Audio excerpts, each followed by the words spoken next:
We will bring the meeting to order. I would first like to apologize for our late start. Um, Today is September 3rd.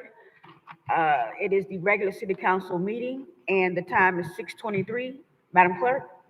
Mayor Douglas Lawson. Here. Chairperson Shirley Lanier. Here. Chair Pro Tem Kashamba Miller Anderson. Present. Councilperson Bruce Guyton. Councilperson Glenn Spiritus. Here. Councilperson Priscilla Davis Panier. Here. City Manager Jonathan Evans. Present. Acting City Clerk Deborah Hall is present. City Attorney Don Nguyen. Here. Madam Chair, you may proceed. You have a quorum. Mr. Evans? Madam Chair, members of the board, and members of our community, because we're seeing an increase in the COVID-19 positive results, we do have masks that are provided in the back of the room over where Major Gordon is. We have some masks there that are available for public consumption, so please help yourself. Thank you, Madam Chair. Thank you. We will have a moment of silence followed by the pledge, but we will have a moment of silence and a introduction by Pastor Samuel St. Fleur. Samuel St. Fleur proudly serves as the lead pastor of Christ Family Worship Assembly in Riviera Beach. As a pastor, mentor, leader, and spiritual guide, Pastor Samuel has an unwavering commitment to inspire people in the area of faith, wisdom, and leadership. He has a bachelor's degree in religious studies and a master's degree in Christian and classical studies from Knox Theological Seminary in Fort Lauderdale, Florida. Pastor Samuel is committed to the progress and flourishing of Riviera Beach with his movement in various community projects, and he is currently spearheading a new multi-sector initiative called One Riviera. He is married to Dr. Ariel, a clinical sexologist, licensed mental health therapist, coach, and consultant. Together, they share a passion for personal growth and for transformation. Pastor St. Fleur, can we please rise?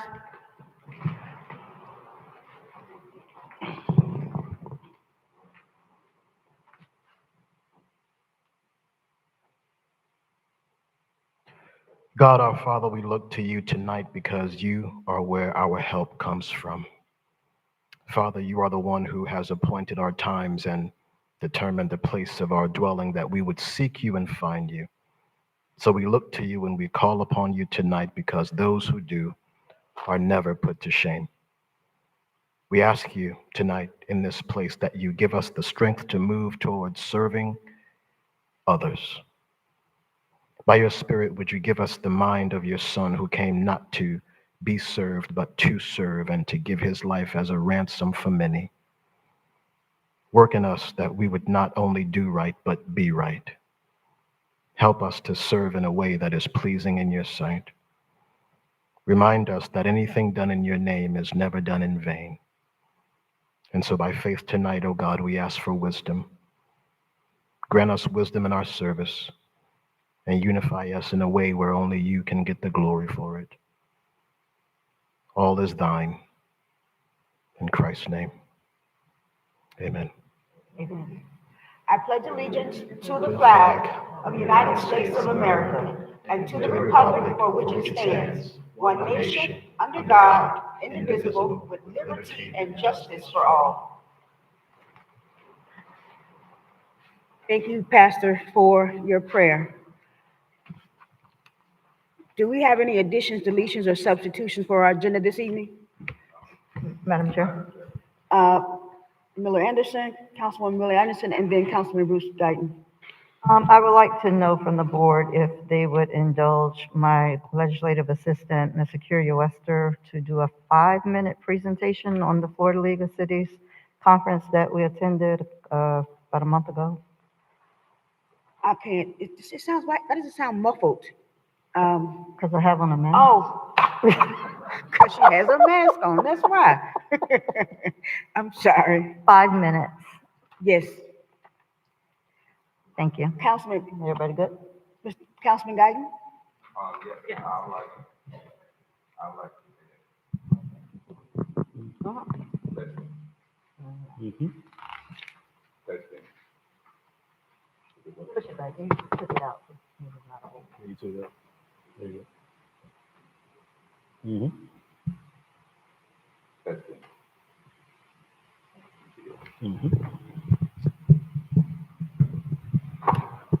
I'd like to add the external auditor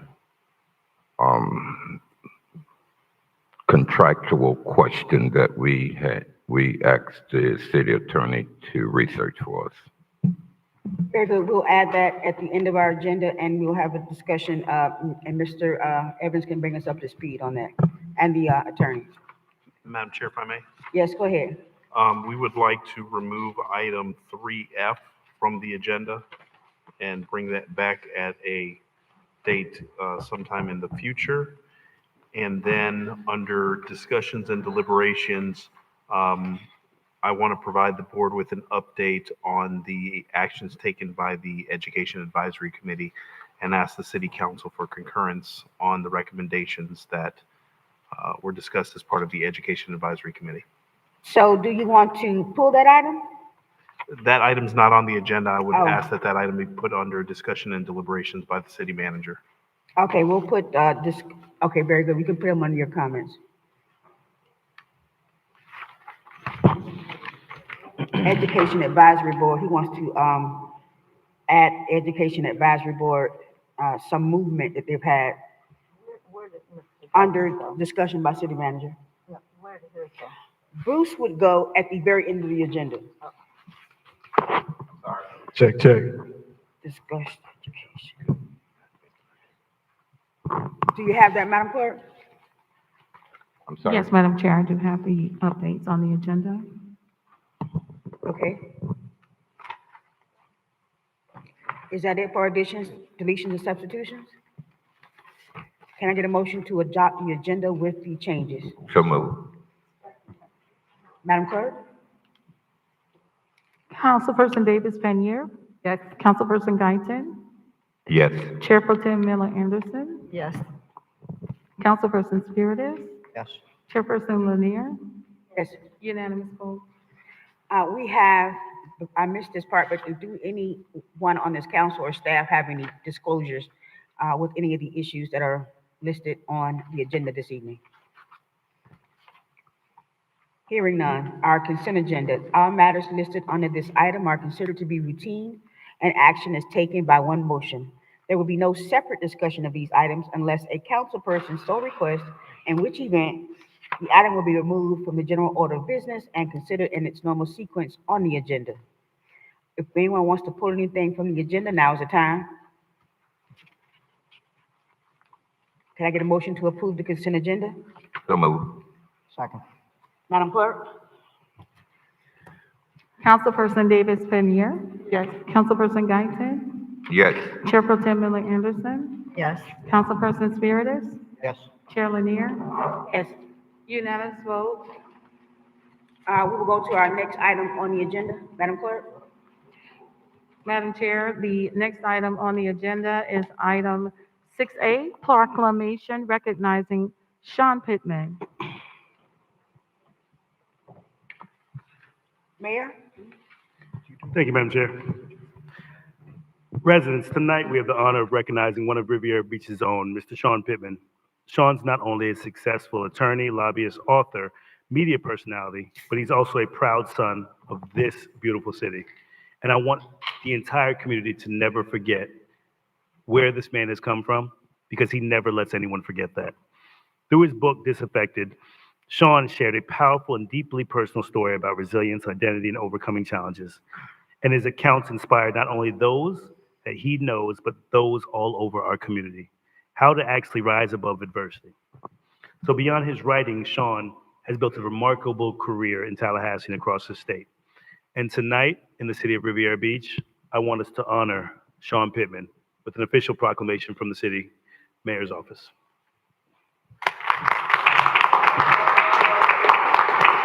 If we can have Sean join us at the front, please.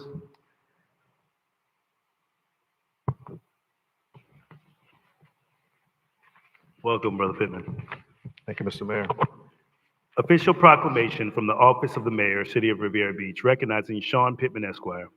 Whereas Sean Pittman is a native of Riviera Beach and serves as the senior partner and chief executive officer of the Pittman Law Group, distinguished firm specializing in government, administrative, and corporate law.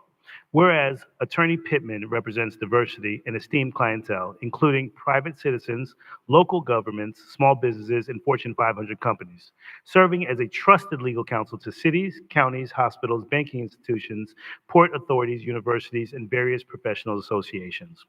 Whereas his professional excellence has been widely recognized with honors, including being named to one of top 100 most influential people in Florida politics by Influence magazine, must know contact in Florida's capital of Florida Trend magazine, and one of the top 500 business leaders in Florida.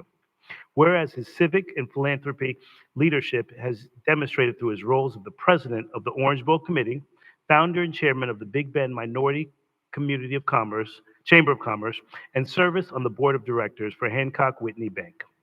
Whereas his profound commitment to education and quality is evident by the establishment of the Sean Pittman Scholarship at Florida State University, a $150,000 endowment to support minority students, and the creation of the foundation to provide textbook stipends for high school graduates. Whereas his dedication to community and public service have earned him numerous accolades, including the National Bar Association of the Johnny L. Cochran Lawyer of the Year Award, civic rights and various awards from Florida State University, and distinguished member from the Leadership Florida, the Servant Leadership Award from the Greater Tallahassee Chamber of Commerce, and inducted into the Tallahassee Bannister Legal Hall of Fame. Whereas his respected voice is a public discuss on co-hosting the popular television show The Usual Suspects and hosting the Sean Pittman Show, which celebrated 300 episodes in August 2025, providing expert commentary on national networks including Fox News, MSNBC, and CNN, while he's authored insightful publications on policy and politics. Whereas extending his influence, and we're honoring today his one-year celebration as the author of Disaffected, Access First Apathy, a critical work that argues for voting as the primary solution to social issues, committing the political discord he leads on television and radio shows. Now today, Mayor Douglas Lawson, the city of the Riviera Beach, recognizes Sean Pittman Esquire as a pronounced legal mind, a dedicated community leader, and a transformative philanthropist whose unwavering commitment to justice, education, and public service brings great credit to himself, to the city of Riviera Beach, and to the entire state of Florida. I'm honored to stand before you today and set my hand on the seal. Mayor of Riviera Beach, Douglas Lawson. Thank you, Attorney Pittman.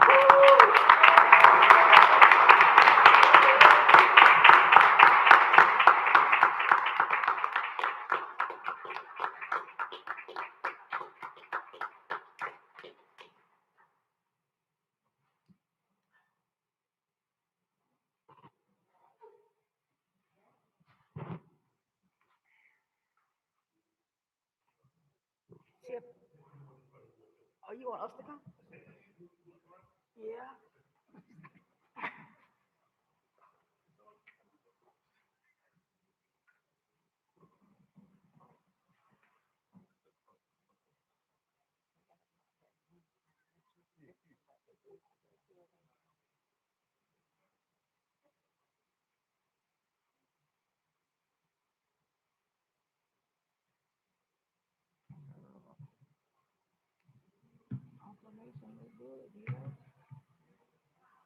They go on your part.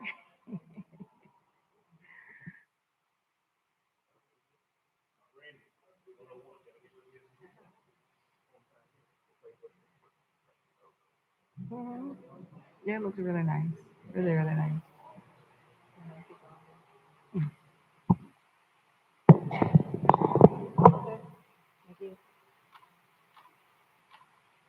Perfect.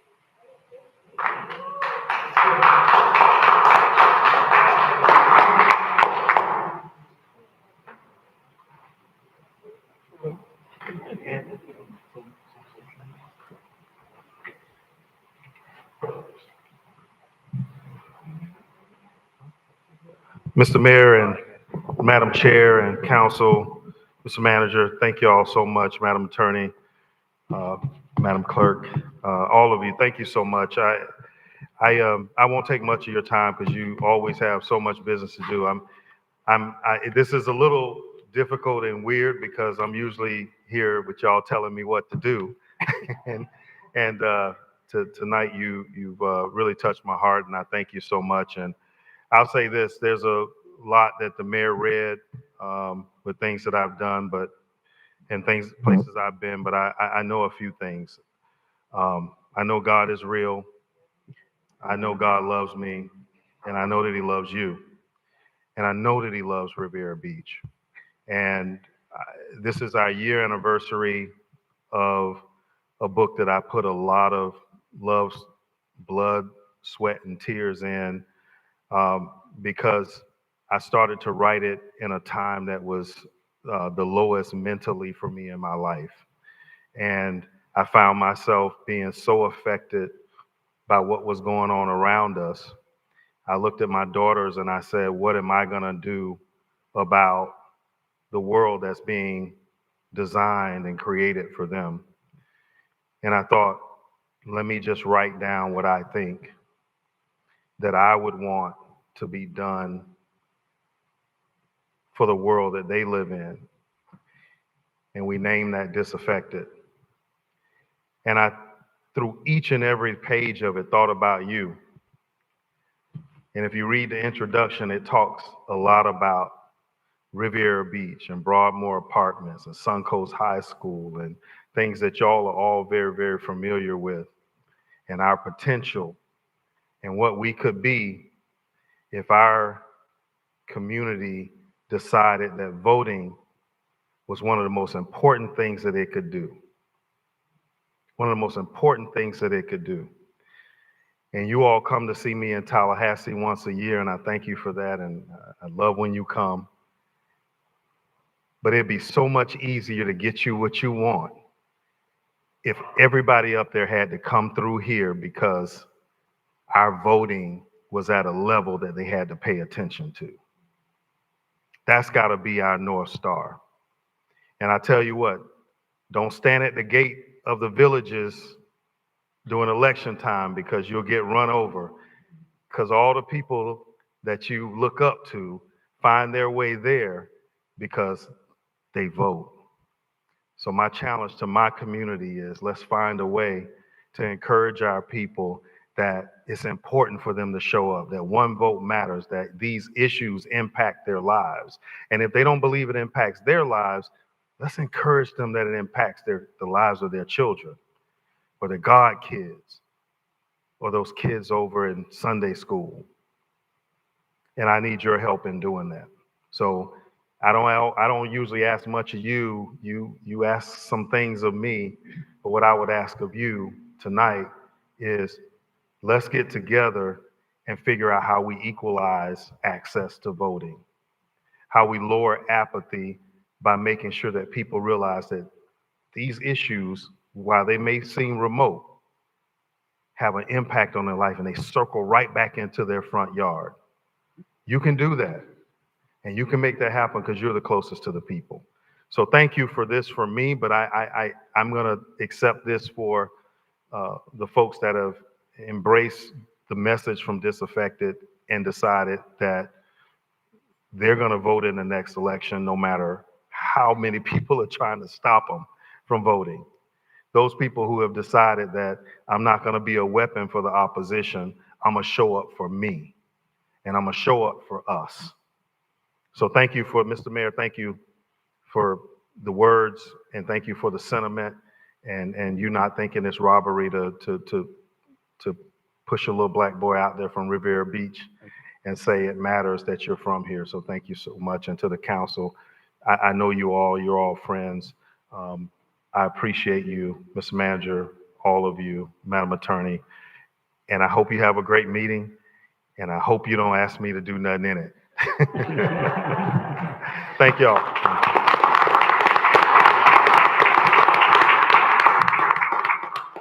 Thank you, Madam Chair. Thank you. Thank you so much, Mayor, for bringing forth Mr. Pittman. When he said Broadmoor Apartments, I know everybody who's from Riviera Beach knows Old Broadmoor, so we know he's from Riviera Beach. So thank you for that. We'll move on to our next item, Madam Clerk. Madam Chair, the next item is item 6B, Florida League of Cities presentation.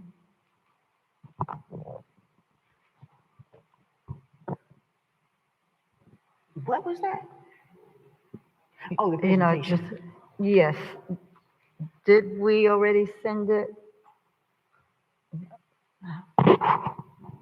Want to come back? Okay. We're All gonna right. come back to We'll it. come back to that. All right, let's go to ordinances on first reading. Madam Clerk? Ordinance on first reading, item 9A, ordinance number 4283, an ordinance of the City Council of the City of Riviera Beach, Palm Beach County, Florida, approving a city-initiated code of ordinance amendment, amending City Code of Ordinances, Chapter 32, Art and Public Places Program, amending sections 32-2, definitions, adding and/or amending definitions of art, work of art, or artwork, local artist, maintenance with respect to artwork, maintenance with respect to property maintenance, mural, public arts collection, public arts master plan, project, renovation, temporary artwork, amending sections 32-4, public art advisory board, creation and composition, amending section 32-5, public art advisory board powers, duties and functions, amending section 32-7, establishment of public art fee, amending section 32-9, arts and public places requirements, adding section 32-12, adopting the master plan by reference, creating section 32-13, adding art and public places program policies and procedures, providing for applicability, conflict, severability, and codification, and providing for an effective date. Motion is So 4283. moved. Second. Mr. Evans? Madam Chair, members of the board, if I can have the Director of Development Services, Mr. Clarence Sermons, to make this presentation. Mr. Servants?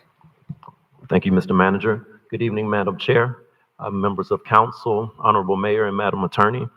Again, for the record, I am Clarence Sermons, Director of Development Services. Before you tonight, we have prepared for you the ordinance that would amend the previously approved Art and Public Places ordinance for the City of Riviera Beach. The original ordinance was based on there being a master plan that encapsulated the vision for public art in the City of Riviera Beach. Over the last year and a half, we have been working with a consultant firm that was awarded from this council on that master plan. It was presented to you last month so that you had the opportunity to inspect the components of the plan and ensure that it was consistent with your vision for our city. Before, we have an ordinance that would amend Chapter 32 for Art and Public Places to adopt the master plan by reference, as well as make several text amendments to that chapter to make it align with the plan and adjust any processes and definitions and miscellaneous aspects of the program to make sure it's a well-operating program.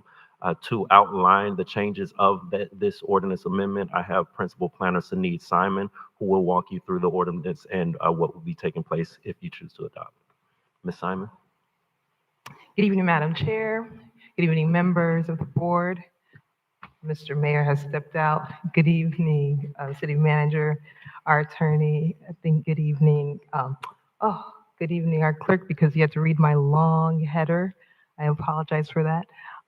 This evening, I am coming before you with the changes that the amendments that have been recommended by our consultants. And we begin with our definitions pages. Some of the changes that have been made have been, this is in order to implement our master plan that we are asking to be adopted by reference this evening. Within these changes, we modify the words art of work, of art, we are modify art, work of art, or artwork. We remove the word tangible and place it with original creations. In addition, we've added a list of items that are not considered art in order to expound and to clarify what we mean when we say this is art and this is public art. We also added missing definitions, which included local artist, maintenance with respect to artwork, maintenance with respect to the property maintenance, mural, public art collection, and temporary artwork. Including those now makes it a little easier for us to understand how to use our plan. We also clarify the definition of public art master plan. We wanted to expound on that so everyone can understand what is a master plan and the importance of a master plan, of how we are strategically to be placing art in the city. And then we also clarify the definition of project, and we add the term unit where it was a scrivener's error for the phrase that we utilize as residential housing unit development. So we clarify that one. And also we clarify the definition of renovation. Outside of definitions, we also propose some amendments. The first one was to section 32.4. There we clarified that Public Art Board's time commitment to their committee. We also updated their duties in order to implement our plan. We wanted to add a little bit more to their duties, just one extra line. And then in 32.7, section 32.7, for clarity purposes, we modify the term budget so that way it aligns with construction costs. So that way it's not so burdensome for our developers.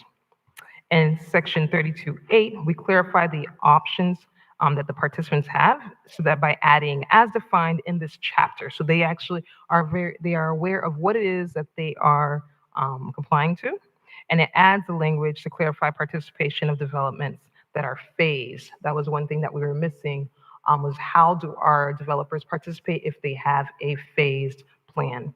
And then we removed section 32.8, 2B3. In addition, we modified 32.9, where the requirements for participation needed to be more clear, needed to be more concise. So now it's easier to be implemented in order for a developer to come in to understand how they are participating in this. And also we added section 32.12, where we adopt the master plan, as we said, by reference, as well as adding guidelines or policies for our committee to be able to utilize the master plan. How are we, this is their everyday usage of the master plan that we've added in. And so these are the recommended amendments that we're doing to chapter 32, the Arts and Public Places section, Arts and Public Place chapter. And as city staff, we are recommending approval for ordinance 4283. And that is us for tonight. Good. Thank you for that. Are there any questions from the board? Madam Chair?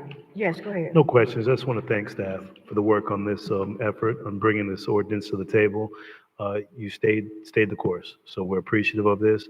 I'm honored that we can actually bring this forward, and this is one of the first initiatives that this board really wanted to see, beautification of our community. And this is really about reimagining Riviera Beach. So getting the funding, getting the support, not leaning on the taxpayers' dollars, but having the development community to partner with us to actually beautify our community. So thank you for this. This ordinance is beautiful, and the project is going to be beautiful as well. So thank you for your work. We appreciate it. Thank you, Madam Chair.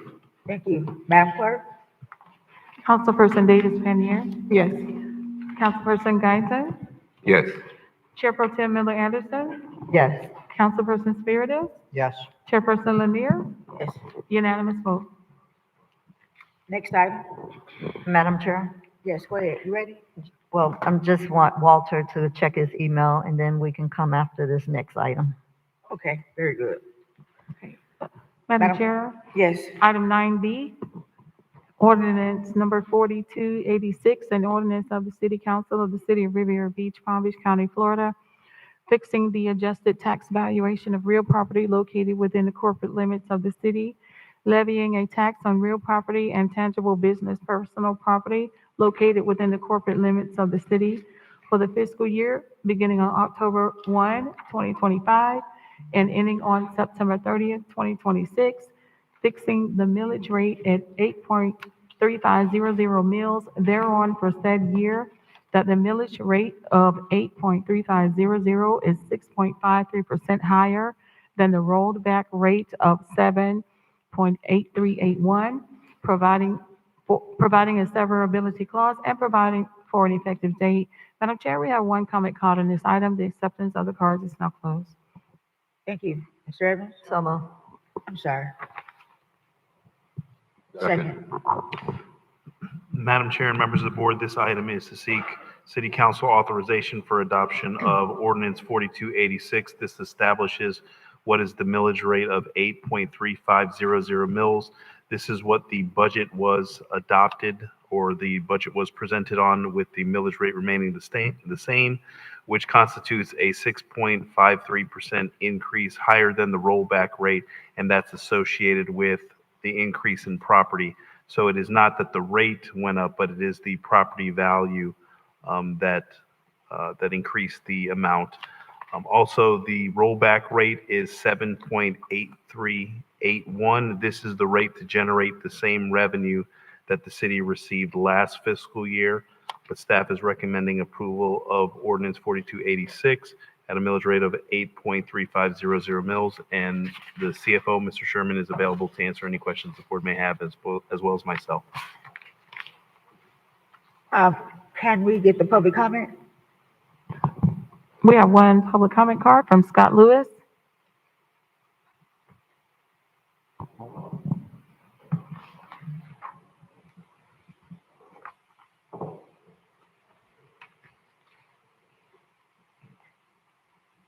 That's Scott Lewis at 256 East 22nd. I didn't know which item to put my card on, but I picked the first on the budget. I am on the audit committee, as you all know. I've been to every meeting. I think we've had 5. And we haven't audited anything. I don't want you to think that because you have an audit committee, Sir, and you're gonna have to speak to the item that is on the table. The item that is on the table is the personal property taxes, business personal taxes, orders number 4286. Thank you, sir. But Mr. Lewis, there was an item added to address the auditor item. I'm not sure where it fell in At the line. end of the agenda. At the end? Yes. Hmm. Are there any questions for Mr. Sherman? Madam Clerk? Councilperson Davis Penier, Yes. Councilperson Guyton, Councilperson Guyton, Yes. Chair Pro Tem Miller Anderson, Yeah. Councilperson Spiritus. yes, I'm sorry, I didn't hear you. yes, Okay, and Chairperson Lanier? Chairperson Lanier, Yes. unanimous vote.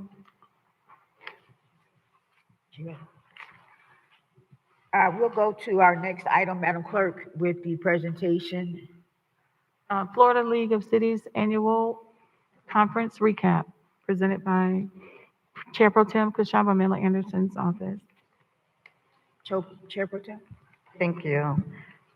So as I said earlier, several of us attended the Florida League of Cities Conference, and so thought it was important to let the community know that although we're going to these conferences, it's, some purpose behind it. And because this was Miss Wester's first conference, I gave her a task to be able to just let everybody know what she learned.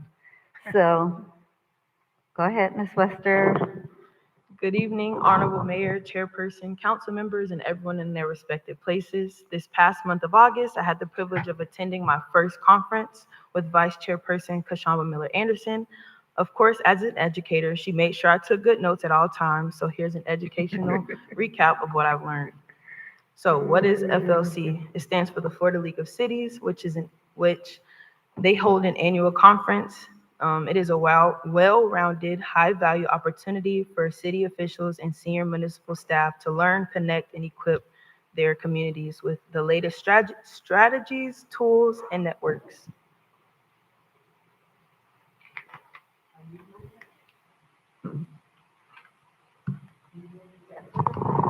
It's not working. It won't go back? But it's okay. So the first session was the Board City Managers Dynamics session. This consisted of a panel of FLC presidents and board members. It was a quick question and answer. Some key questions was how to handle policy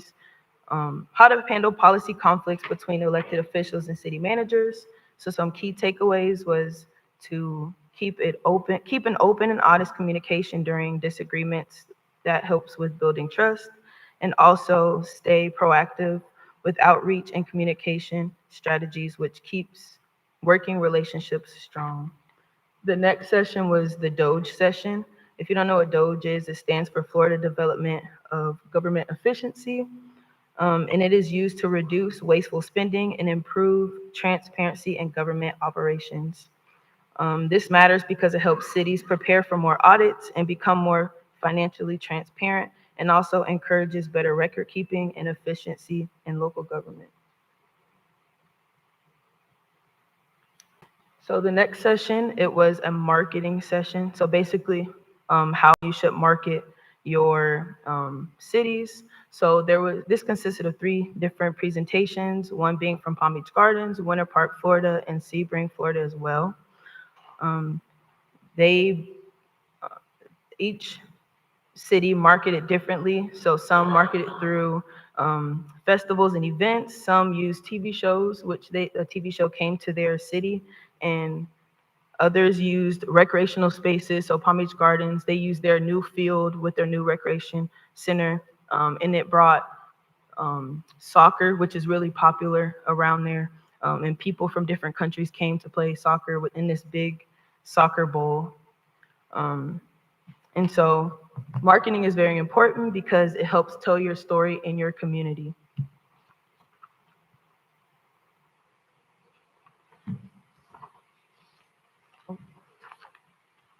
This next session was called Inside the Process, Navigating Florida Legislative Landscape. So basically informing us about the past legislation, failed proposals, and highlighting budget and taxes.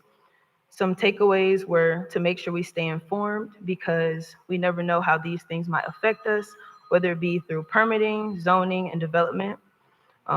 Making sure you're staying updated with local policies because there's changes to regulations and timeframes all the time, and we want to make sure that we're meeting all of those, as well as making sure that we're facilitating trainings for staff on new standards and procedural deadlines. This next slide was kind of my favorite. It talked about emotional intelligence. I love sociology, so this one really stuck out to me. Basically, there was a woman, her name was Ricky Braswell. She helped us explore emotional intelligence. It is a crucial leadership tool, breaking it down into 4 parts. And it also highlighted how each part contributes to personal insight, empathy, and also effective collaboration. The exhibit hall. So this was a very, very fun time for me and Miss Miller Anderson. We call it our little shopping spree. We got to walk around and meet new people, and also she's a collector of pens. So we got to collect a lot of pens. This exhibit hall was where we gained firsthand exposure to the latest tools, services, and technologies designed for municipal operations. So being able to network with different companies, services, to be able to use them in our communities as well. This next session was the general session. So it was in the big ballroom where everyone who was participating in the conference, they all were there. There were the new president of Florida League of Cities was introduced, Holly Smith. There were 5 students who received the Public Pathway Scholarship. Also, Richard Radcliffe, who was the executive director of the Palm Beach League of Cities. He was recognized and celebrated because he is retiring. And then one of my favorite keynote speakers, I left my book back there, but he wrote a book, it's called Levels to Leadership. And he has 12 questions to elevate your personal and professional development. So I would highly recommend everyone read that because it was pretty good. And then the president's luncheon / the president's welcome and the past president's luncheon. So the president's welcome, it was her kind of getting sworn in. Her husband was there. It was a pretty cool experience. And then the past president's luncheon was a pretty cool experience as well. At the bottom right, there's a picture of all of the past presidents, of course, some not here with us as well. But we kind of got to listen and get to know them a little bit better. I can't remember his name, but one of them in there, Miss Miller Anderson, stated that he was a break dancer, and I was like, "What? You want to help me out? What was his? You remember his name?" Forgot his name, but he was president a couple of years ago, and he was a b-boy, is what they called it back then in the 80s. Yeah, and so I remember that year he did try to do a little break dancing that when he celebrated, when he became a president. So they recognized him, and he stood for that. I thought that was pretty funny. But you can go to the next slide. So the benefits of Riviera Beach being at this event, so it improves leadership and governance. It is financially efficient, and it prepares us for things in the future that we need to be prepared for finances. And it is also a smart policy advocate. It is smart for policy advocacy. So when you go, you're able to learn about the new policies that are being put into place so that we can come back and inform our residents as well. And then why it was a benefit for District 2, because it promotes stronger constituent engagement. So it teaches us how to engage with our residents and how to keep them informed on what's going on, and also kind of breaks things down for me to be able to come back and be able to talk about what I learned as well. And then, yeah, thank you so much for giving me this opportunity. Good job. Thank you so much, Ms. Wester. It's done and over with now, so now you can breathe. Did a great job. Thank you. Very good job. Very good job. And Give her another I hand. feel That was bad really for her good. sometimes because I'm like her teacher. I feel bad for You her, know too. me, but she's doing a wonderful job, and I just want everybody to know that because, she's new and young, but she took in everything at that conference, and so she really enjoyed it and got a lot out of it. So those conferences are worth it. Yeah, they are. Madam Chair, Yes, go ahead. and that's saying a lot, looking at the history with Ms. Miller Anderson and legislative aides. So the fact that she's acknowledging, really standing strong, and she's still here, I'm impressed. So congratulations, Ms. Wester. You are doing a phenomenal job on behalf of this entire board, and thank you for that presentation. Thank you, Madam Chair. Thank you. Thank you, Mayor. Very good. We'll go to our next item. Madam Chair, we are on item 9C, ordinance number 4287, an ordinance of the City of Riviera Beach, Palm Beach County, Florida, making appropriations and establishing a budget for the fiscal year beginning on October 1, 2025, and ending September 30, 2026, providing a severability clause and providing for an effective date. Madam Chair, we do not have public comment cards on this item. The acceptance of cards is closed. Motion? Second, Mr. for Evans? discussion. Mr. Evans? Madam Chair, members of the board, this item before you this evening is the proposed adoption of the budget starting October 1 of 2025 till September 30th of 2026. If the board will indulge staff, we'd like to make one presentation on both the budget and the capital. And then if the board has any specific questions on the capital, we can discuss that when ordinance 4288 is up for consideration, but both of them are incorporated in one presentation. All right. Mrs. Sherman?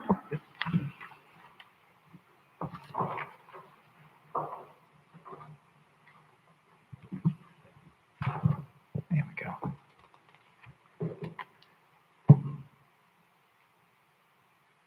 Oh, there we go. Good evening, Randy Sherman, Chief Financial Officer for the city. Thank you very much. This is the second of two ordinances, the item that we're on, but the three ordinances for the public hearing.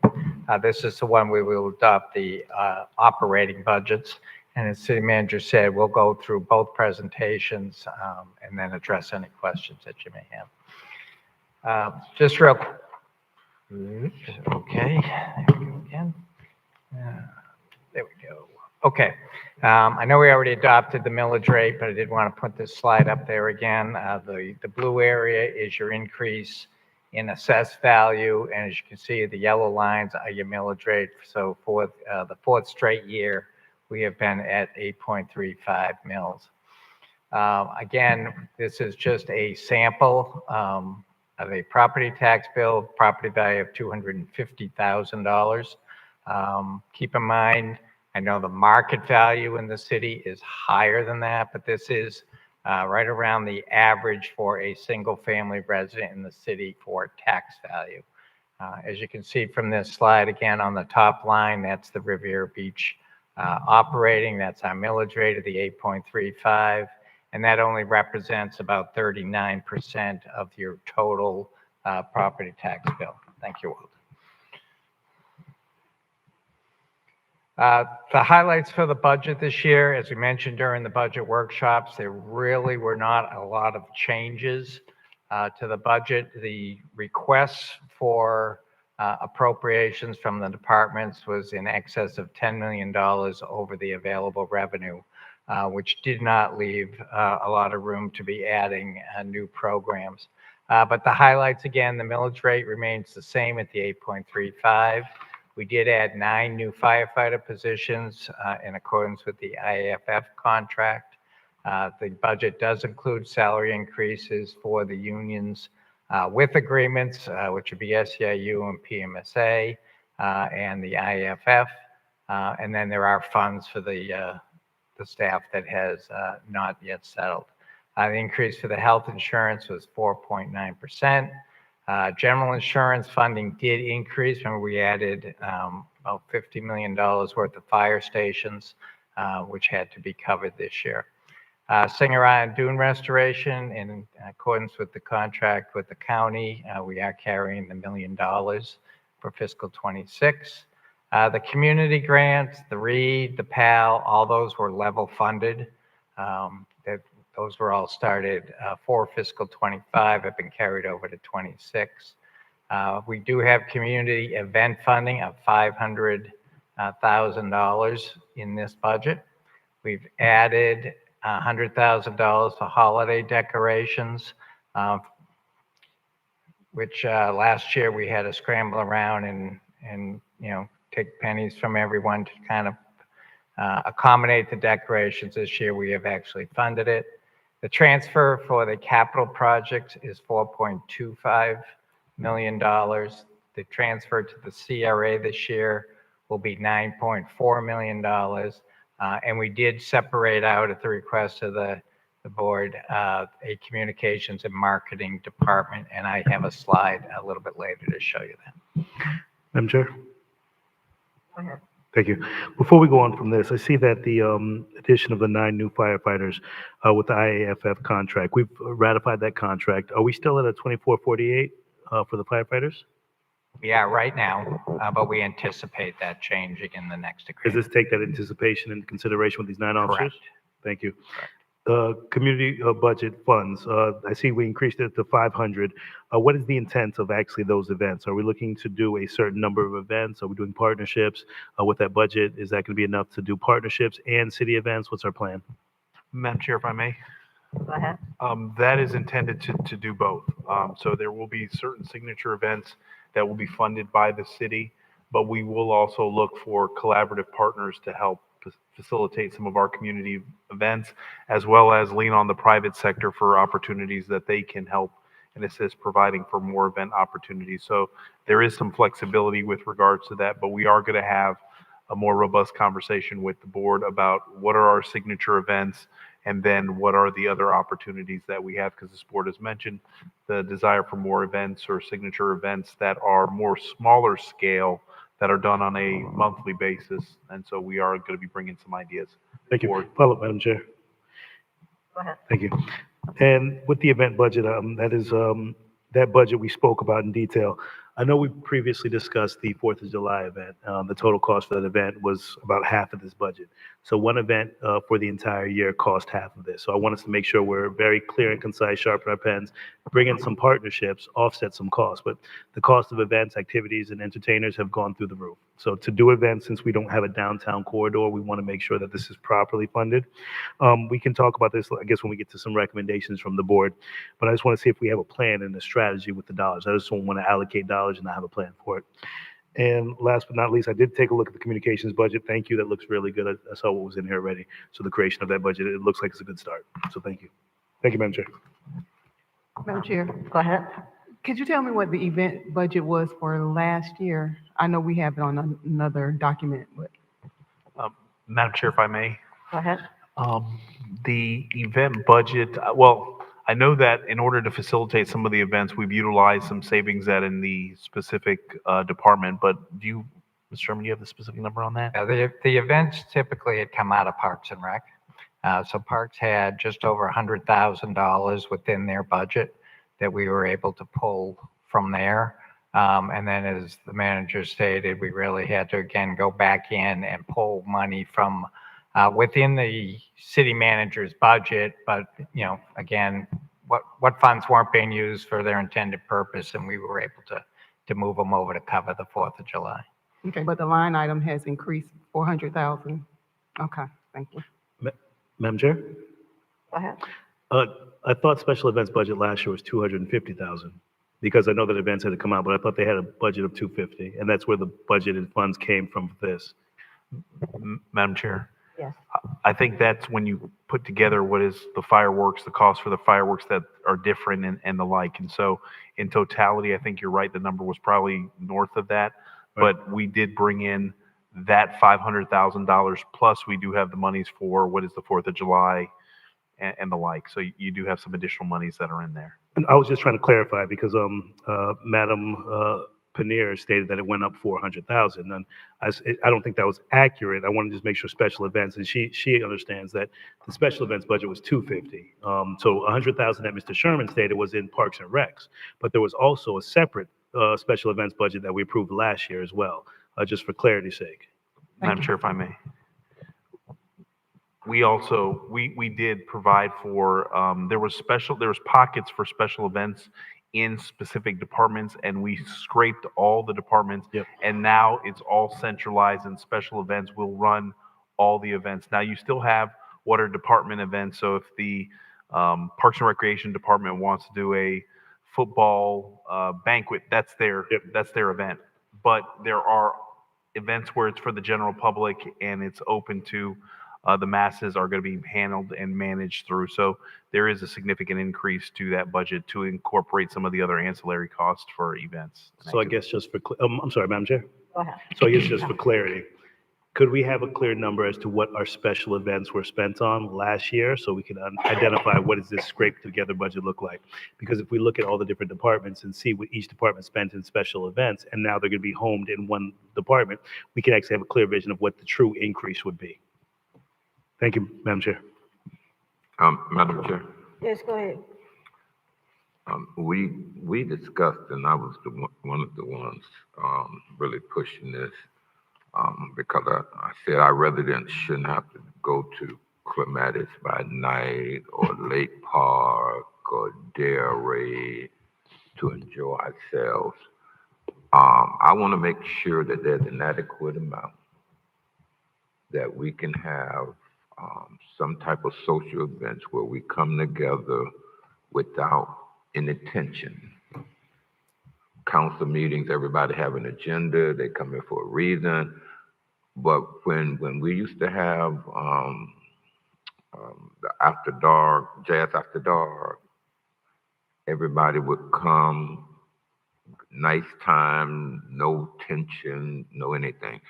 So I want to make sure that we have enough in the budget so we can have decent events to bring our community together in a social event and get to know each other aside from politics and they on this side and we on this side.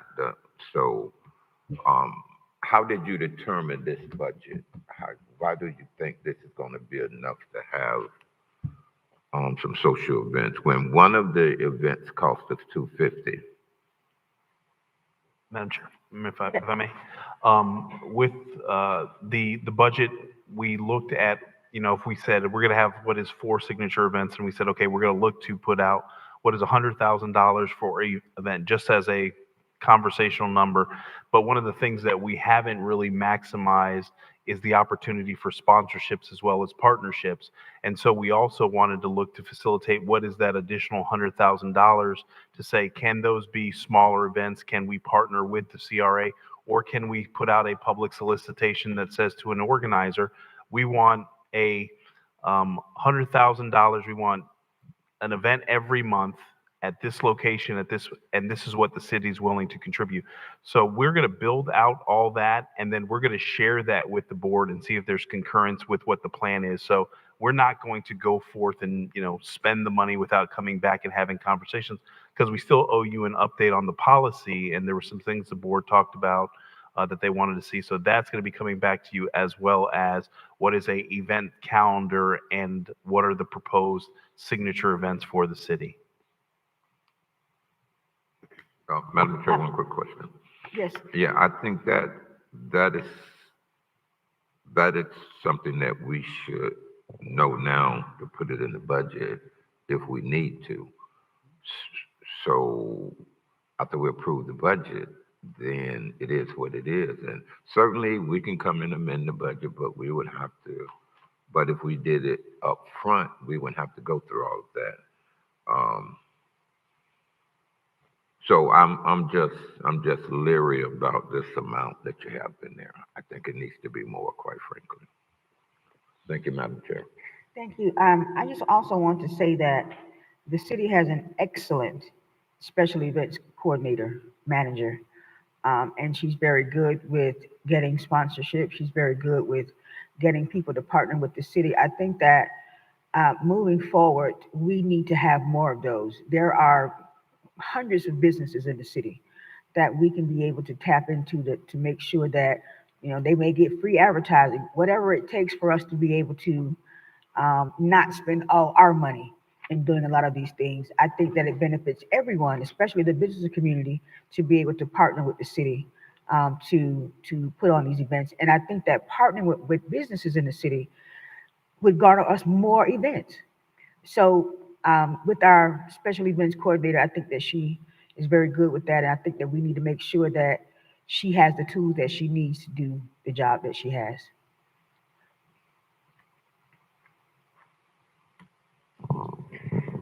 Any other questions?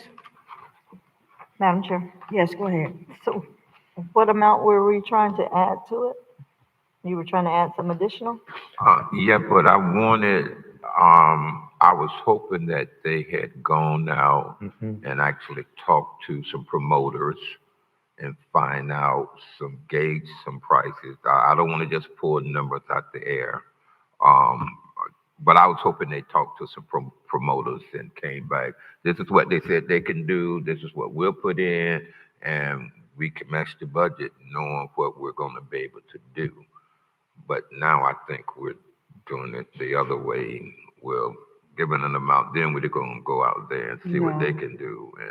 But I really like what Ms. Lanier is saying about I'm with pulling it. in more I'm with it. sponsors, because we have enough businesses. Oh, here yeah, that- yeah. And to be honest, all of these other cities that are having these big events, they have sponsors.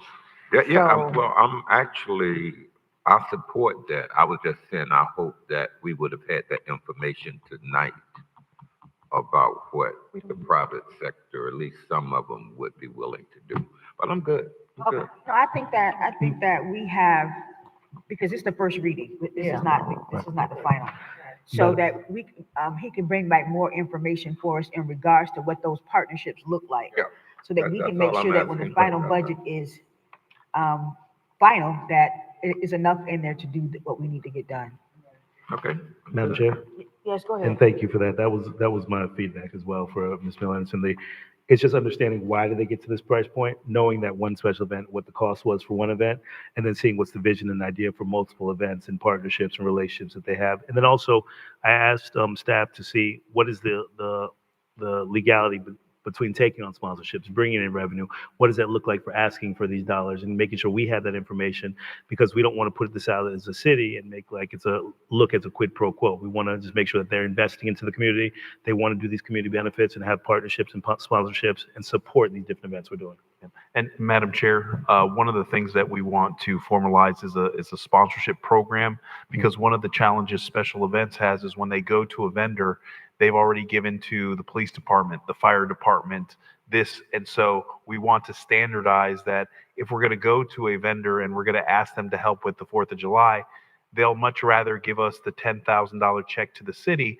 But sometimes we have a situation where they've given 10 $1,000 checks to various organizations, and they're like, no more. So that's something that we are going to standardize to make sure that from a department perspective, only person that's going to be acting for assistance is going to be special events. No department can go and ask for contributions without special events as concurrence, because that is why we had to put additional money behind the 4th of July, because at that time they've been asked by multiple units. So we're going to formalize that, and that's something you'll see too.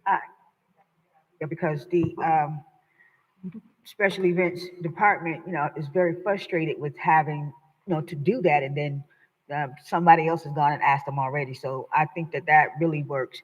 But also too, because it's this first reading, I still would like to know what that looks like in terms of partnership, so that when we come back, we can have an idea of, do we need to add additional funds for that? So at least we can have a justification for it.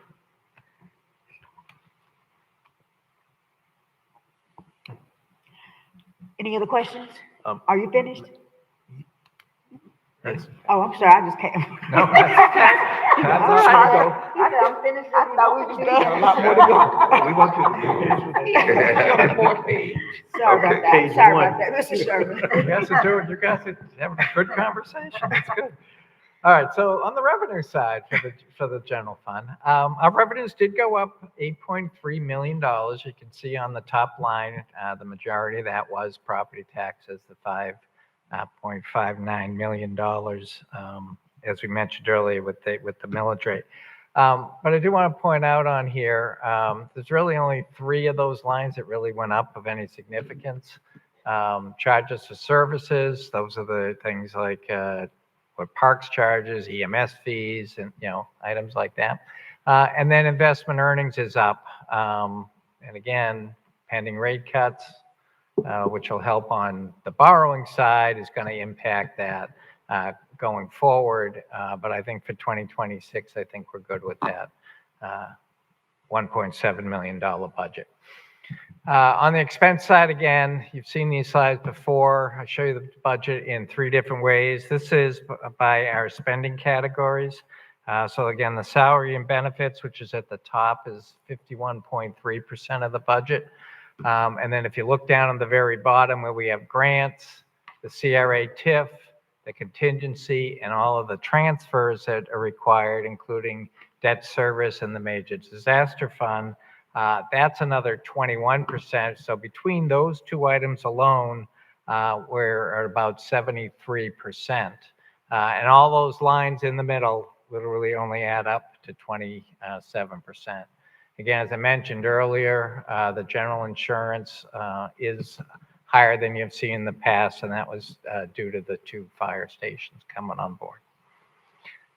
And again, just so you know, this is how we do spend our money.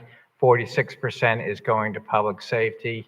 29% is your general government, all your administrative departments.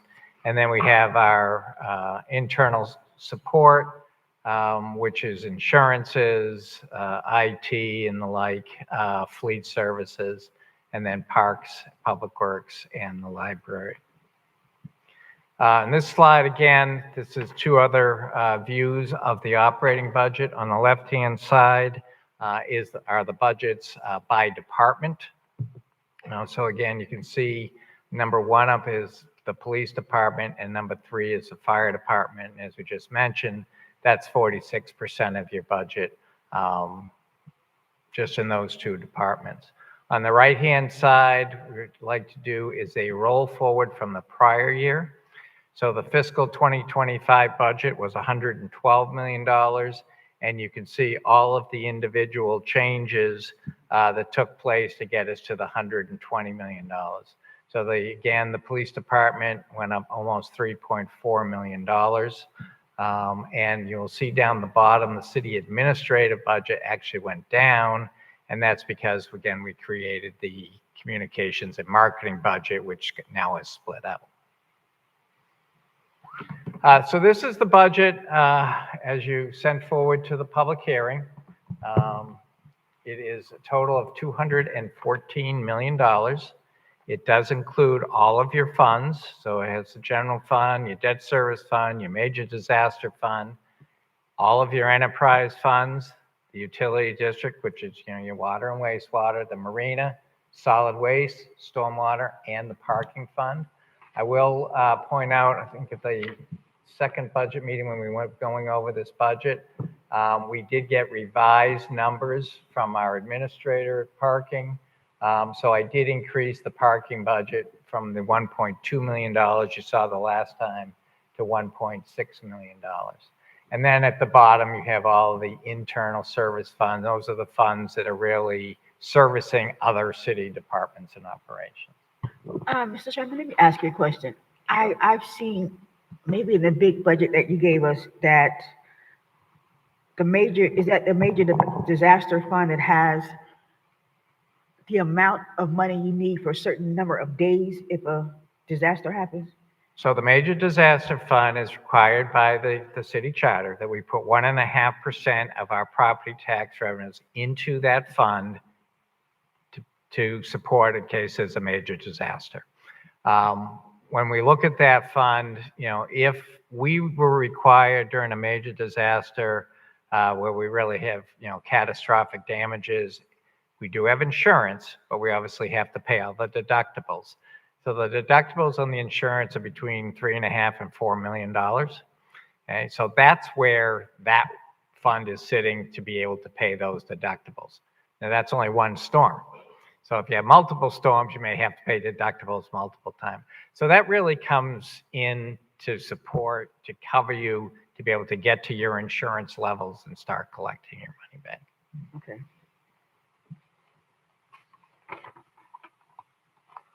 Okay, so this is the legislative budget. Total of $159,331. Again, we do carry, or we do get all 5 legislative budgets are the same amount. Question has come up about the health insurance. What we do for the health insurance is we look at the highest district of health insurance, and that's what we carry for everybody. So everybody's budget is the same. Mayor, I know your number is a little bit lower. We're going to make that adjustment going forward. But that actually is the insurance that you and Mr. Range have. But we can adjust that number accordingly. This does include the $11,000 for promotional activities and $13,125 for travel. $7,500 of that actually comes from the CRA. So because the CRA's bills come through the city, it's easier for them to give us that $7,500, and then we just include it within your operating budgets. Madam Chair? Yes, go ahead. Mr. Evans, in the legislative budget, well, actually, I probably need to speak to my colleagues. There is the external auditor issue that's coming up later, but I don't want to approve this budget without at least having funds somewhere if we decide to move forward with that. Of course, we've had discussions about it, which I think is the best, reporting directly to us. So it should be in this budget, the legislative budget. I think it could be moved around if the council decide to go a different direction. I would hope not. But this is where now we need to indicate that you need to allocate some funds for it. Manager, would you like me to answer that? But does it need to come up, does it need to be in the legislative budget? Because technically, we could transfer that money around and move it around for another category if we wanted to, versus Well, putting it in general, or not general, Hold on a but, second, Mr. Guy, hold on a second. but putting it in an area and actually earmarking it for that. I just feel like if we put it in legislative, can move stuff around, and I don't think that's what we want to do. Madam Chair, if I, Hold on a second, Mr. Guy, go ahead. yeah, it doesn't matter to me really where it's put. I just want to make sure it's available and that person reports to us. And that is why I suggested if they're going to report to us that it comes out of our budget, but it can come from anywhere. It really doesn't matter. Mr. Evans? Madam Chair, any monies that would be provided for would be in your general operating, so that money would be provided for in the general fund budget to be able to fund that particular arrangement. Okay. One last question. So do we need to add some additional funds to the general fund? Or is it adequate funds there to fund a position like that now? Madam Chair, if I may. Yes, go ahead. However, whatever version that comes back, there's adequate funds in the budget to absorb, whether it's, a contractual relationship or full-time or what have you, there's monies available in the budget to be able to accommodate that. Okay, that's all I have, Madam Chair. Okay. Mr. Sherman? Again, I mentioned earlier that we did create a communications and marketing department budget. This budget does include 5 positions. We pulled the webmaster out of the IT department. We already had the director, and then we took all of the communications individuals that were in the admin budget and moved them all over in the marketing. The request that we had as far as operational was primarily having some professional assistance. They didn't know if that was going to be contracted services for certain things or whether that would actually be, a real professional, coming in and aiding. So we split that. It was a $100,000 request, so I have 50 in professional services, 50 under contract services. And then the other big issue here was the printing budget of $25,000. Let me ask you a question in regards to the communications budget. So if the city is having the 4th of July, that's a special event. Does the marketing come from special events or does it come from communications and marketing department? How does that work? Madam Chair, if I may. Yes, go ahead. The communications department would assist special events. So our marketing department would do the promotional activities. So if it's a radio buy for an event, then they would go ahead and authorize that. Now, it may be charged to the special event budget for the radio ads for this specific event and those types of things, but they would help facilitate the marketing efforts, and all the marketing for the city will go through the communications department. Oh, yes, excellent. And that means every department as well. Madam Chair, if I may? Yes, go ahead. Every department. Yes, because I think that we had some kind of, miss over here. It was a, And Madam Chair, if I may, we also have a public solicitation that is out that also contemplates graphic design services. So we're going to standardize and have a lot of templates that you all will get templates for your activities and events, and you just have to change the who, what, where, when, and why, and publish that and get that out. So we're going to standardize a lot of that because the logo should be in the same place, the contact information, the phone numbers, those types of things. So we're going to be bringing a lot of that stuff in-house and refining some of that. So there's, consistency and uniformity. Madam Chair? yes, go ahead. And I think that's very important. We had a good meeting when I was doing my mayor's report with Mr. Evans, just kind of outlining some of the things we found from the community. And I went to the 100-year celebration for Mount Zion. We had 4 or 5 different ads in there with 4 or 5 different designs. And Ms. Miller Anderson, yours was the best looking.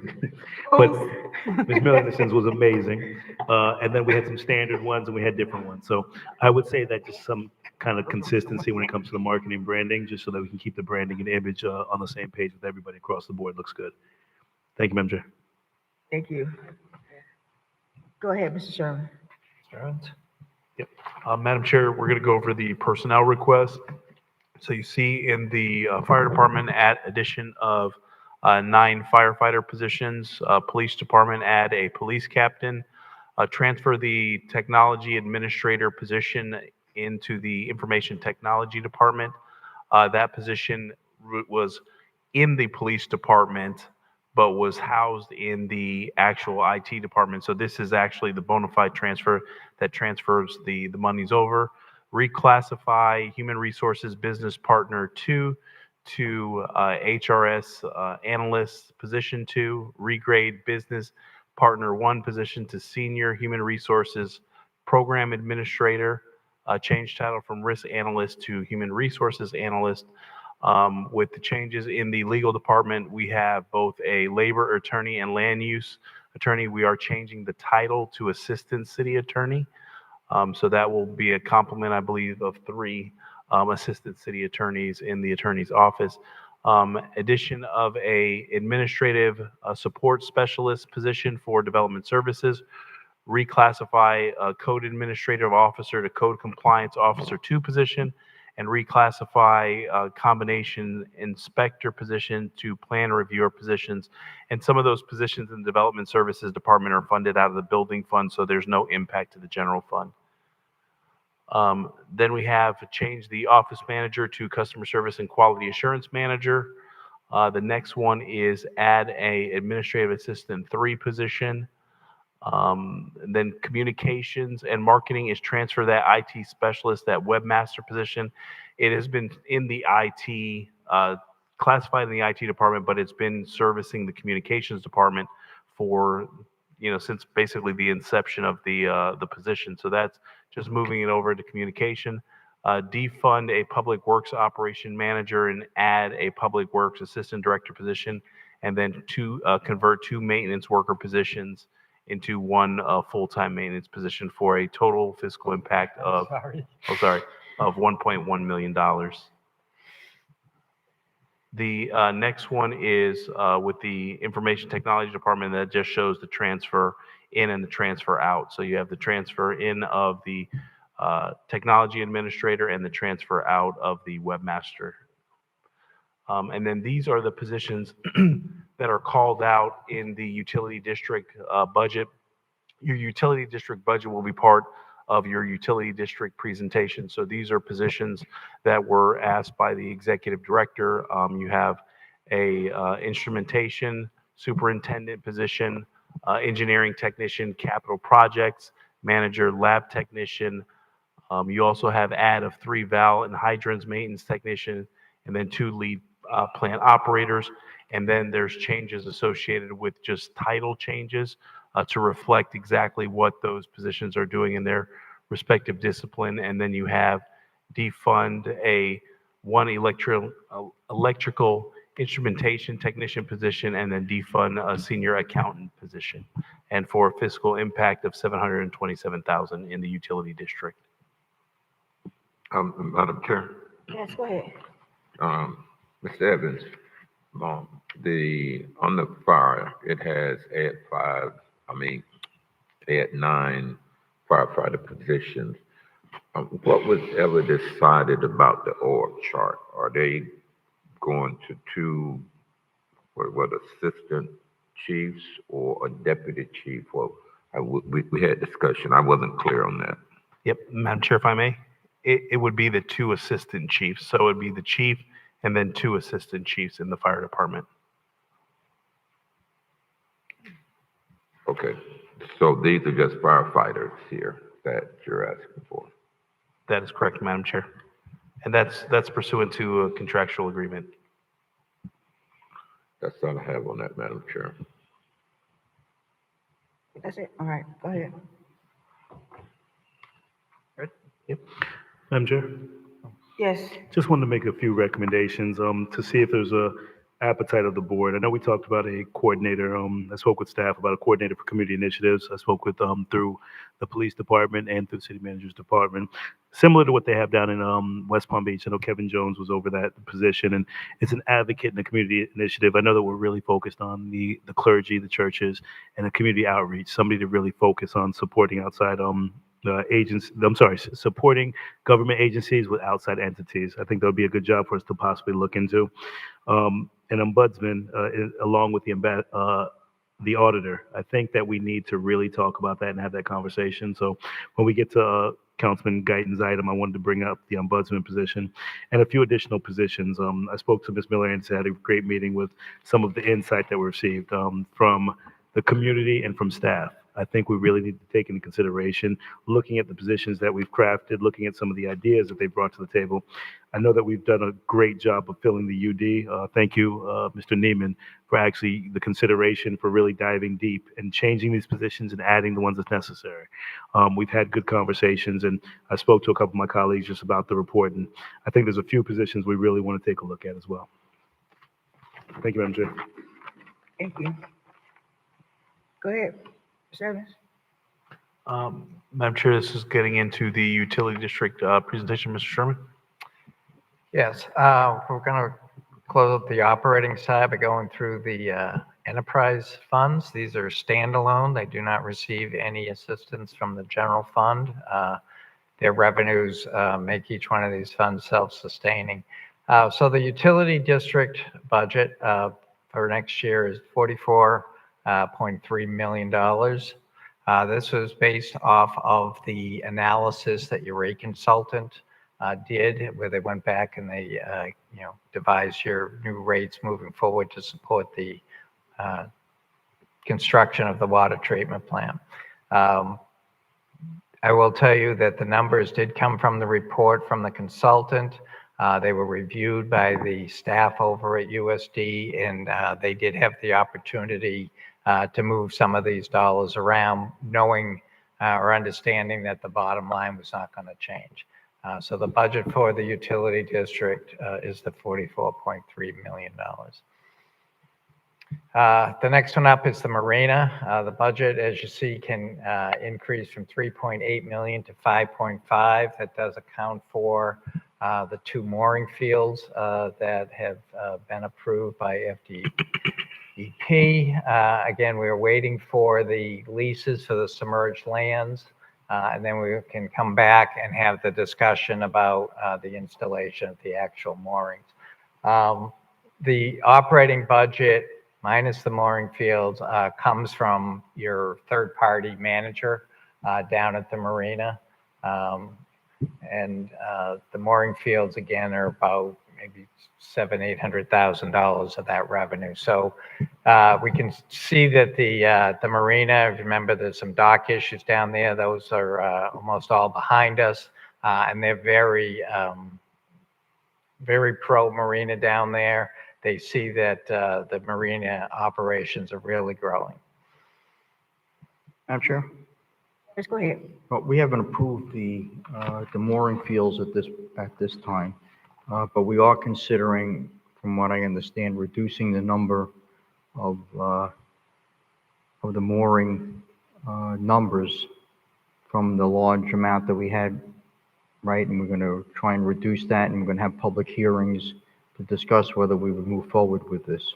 Right. So the field size isn't going to change. The mooring field size isn't going to change.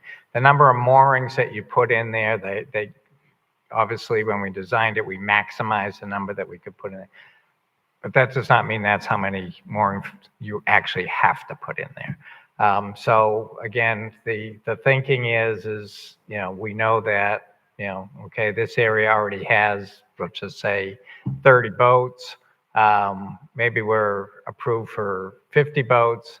We're not going to put in 50 if we want to try to keep it at that 30 level. We'll have those conversations once we bring back that. Right. So, Madam Chair? Yes, go ahead. So, Mr. Sherman, so what I'm concerned about is your numbers. They may change based on what we adopt, if we adopt anything in the future. True, they may change, but I will tell you, I did only budget about 6 months or half of the maximum that we could be putting in there. So I tried to be conservative in that regard, knowing that we weren't going to put in all Okay. 100 in the two fields. Got it. Thank you. Madam Chair, Yes, go ahead. the marina operator, how much are we paying the marina operator? The marina operator gets 5% of the revenues. That I'm looking back at procurement because I believe that's going out to bid at the end of September for the next, that contract expires on June 1st. So this new solicitation for an operator will be going out this fall. And they will receive 5% of the revenues? Correct. That's worth the headache. Thank you. Again, the parking, I did mention that I did adjust this number from the workshops up to the $1.6 million. The parking is going to be implemented on Friday, October 3rd. We're working on the city's website at this point with the communications and marketing staff. The merchants, the businesses have been alerted to the fact about the October 3rd. And then we can start signing up their employees for their free parking. And we will be doing a direct postal mailing to all city residents. So we can address the tower issue that we'll be getting the addresses from the post office itself, and they will be able to then go out and sign up for their residence passes or permits. Stormwater, again, stormwater is one of these that remains very flat every year. It's a set fee that everyone is paying. So unless there is growth, your revenues are not going to fluctuate all that much. So you see we went from 4 million to 4.1 million. If you recall back when we had the second budget workshop dealing with capital, the presentation by city engineer, we are going to have to come back and talk about rate increase here on the stormwater fees. As you can see, there's very little. We have 300,000 in here for contingency. There is no capital that fits within this operating budget anymore. We keep that $300,000. If we need capital, we can always move it. But if we're going to go and do the projects that were addressed that evening, and we are going to have to come back and look at an increase in these fees. The process would be to hire a firm to actually go out and reassess all the impervious areas in the city. That has not actually taken place since before 2003 when the stormwater ordinance was adopted. We do pick that up as construction comes in, but we do feel that we have the need to go out and remeasure everything to make sure that we are assessing on the proper areas. Let me ask you a question in regards to that. So you talked about, is this the item, stormwater, that is going to be moved to or contemplating being moved to property taxes? This is one of the items we would contemplate to move, yes. Yeah. Madam, Yes, go ahead. Mr. Evans, the proposed or the suggested increase in the stormwater fees, is that in addition to the projected increase in the water fees as well? Madam Chair, Yes, go ahead. the increases are not provided for. That's legislatively have to come back before you all. This is just contemplating in the future. We're going to have to bring something for you for consideration. But my question is, and I just want to keep the meeting moving, are these proposed fees, would they be in addition to the proposed increase in water fees? Madam Chair, if I may? Yes, go ahead. These would be fees that would be on the water bill. So yes, there would be, if there's any increases, yes, it would be fees that, it's separate and apart from water, but it would be on the water bill. Okay. So these fees would be in addition. They'll be on the same water bill, but they are in addition to the proposed increase in water fees. Is that, that's a yes or no? Is that? Madam Chair? Yes, go ahead. Yes. Okay, thank you, Madam Chair. Very good. Mr. Sherman? And the last enterprise fund we have is solid waste, again, where we have the third-party hauler. Again, their fees haven't changed, so unless fees went up last year, they did not request an increase this year. So again, this is one of those revenues that is going to stay relatively flat until there are, increased service requirements due to, to building. So wait a minute, let me ask, so, but if the solid waste collection is done by a third party, how does that work? Your third-party collector is the GOOD companies. So they're your hauler. Yeah. Oh, I see, yes, okay. Right.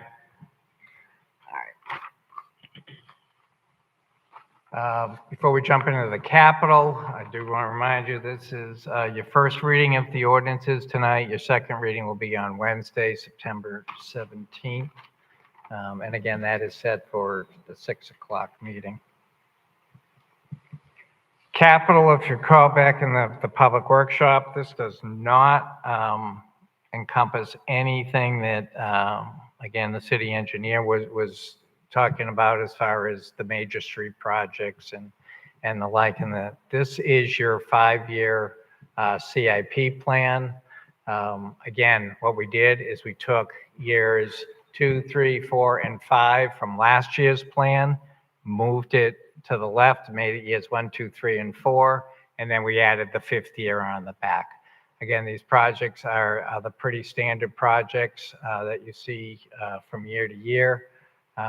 We do have on this one, the large one on the top is the City Hall replacement. That is your penny sales tax that we've been collecting.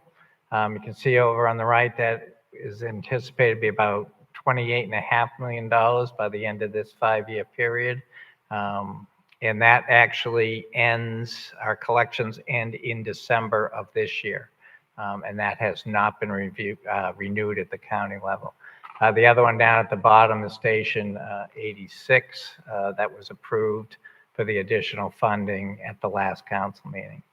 Over on the second page, again, we do have the funds at the top for Inlet Grove and that sports complex area that we've been talking about. That is from the referendum bonds. And then again, you can see just a lot of the standard projects, street projects, parks and the like.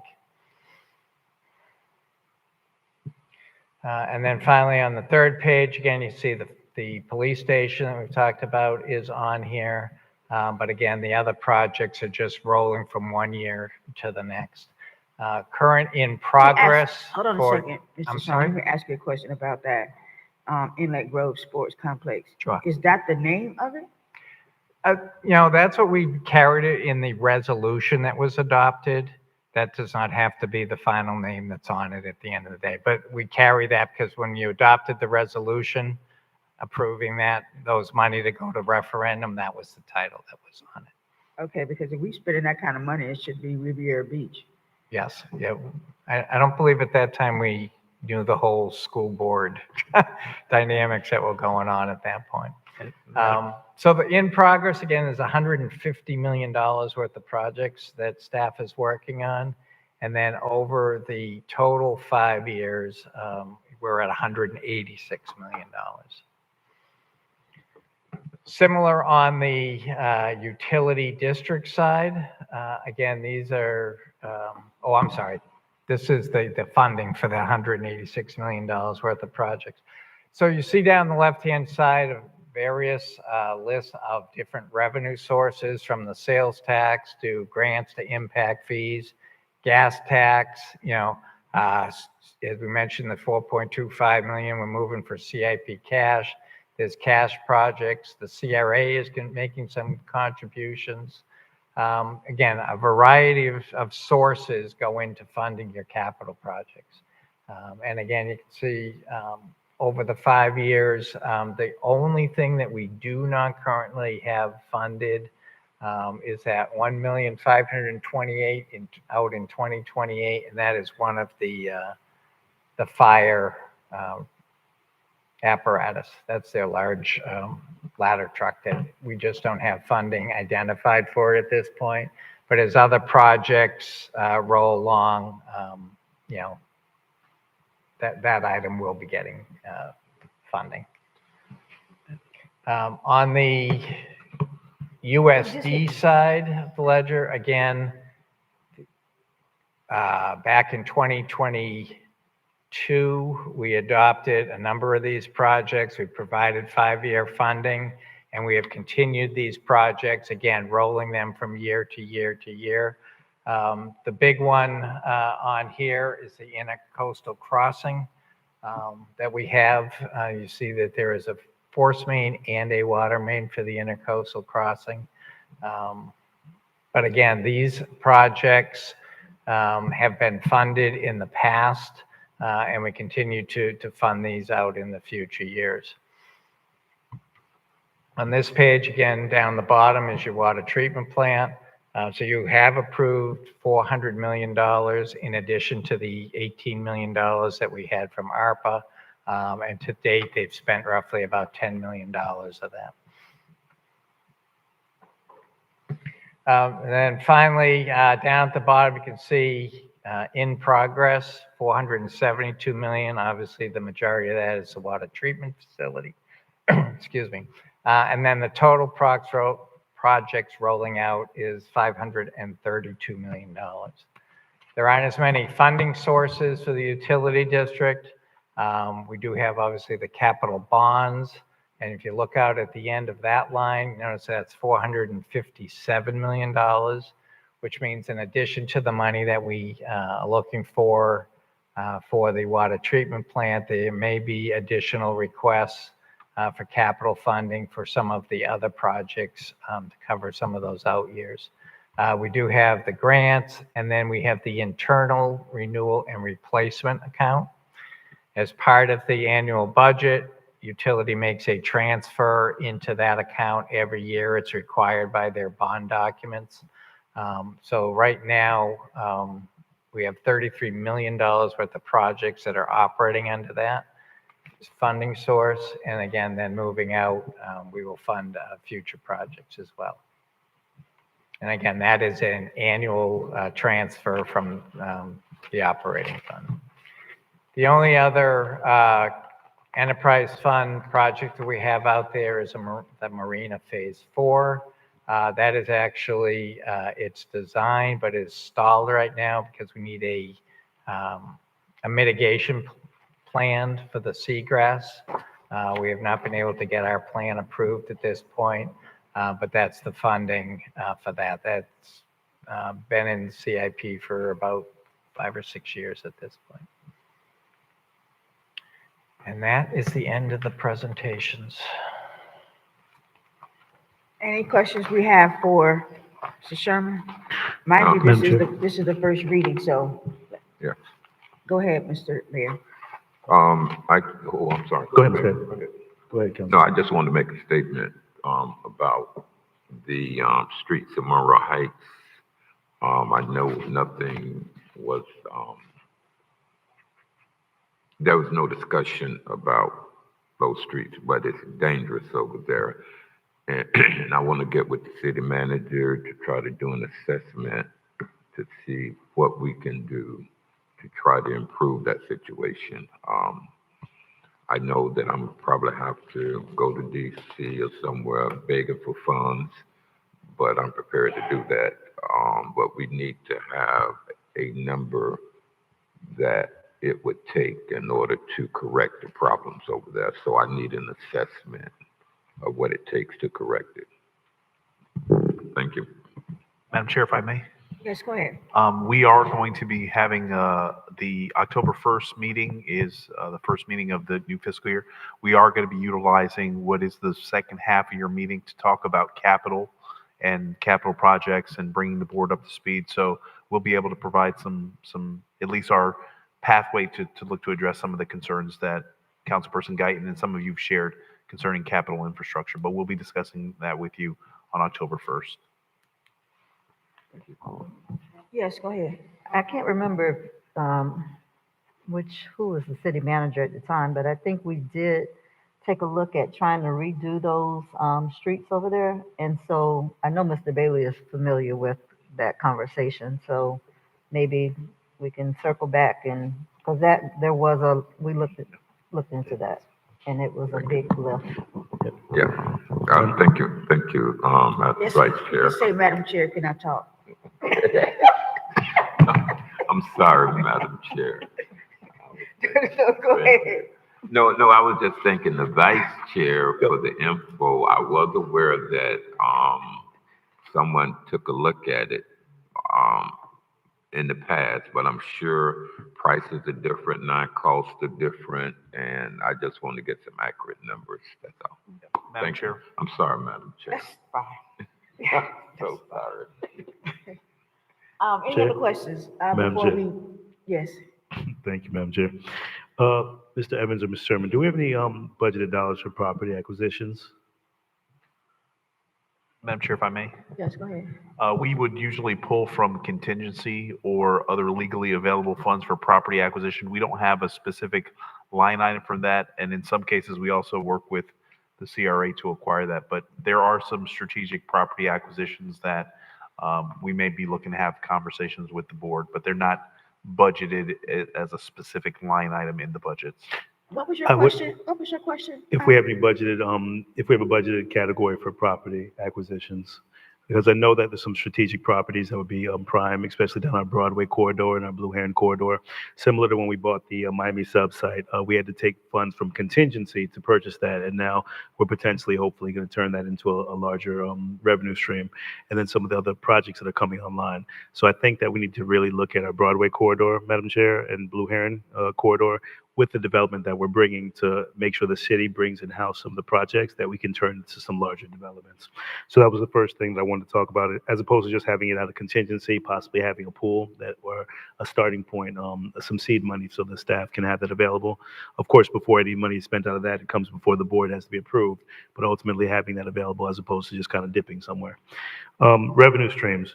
Mr. Sherman, a couple of revenue streams that we've talked about in agenda reviews and discussions was fire assessment, red light cameras, school district cameras, paid parking, mooring fields, and updating of impact fees. Board, we have to have a real discussion about some of the things and some of the fees that we have to start looking at. We had the discussion about parking. I believe we moved forward with the paid parking. We need to bring that online immediately. Even though parking can only address infrastructure in regards to parking, I think we need to take away some of the money we're spending, especially taxpayers' dollars, and impact what we're doing to offset this budget. This is $200 plus million that we're spending. A substantial amount of that going to administrative costs. Infrastructure has to be addressed, and we have to offset some of our costs. That $400 million water plant is going to be serious.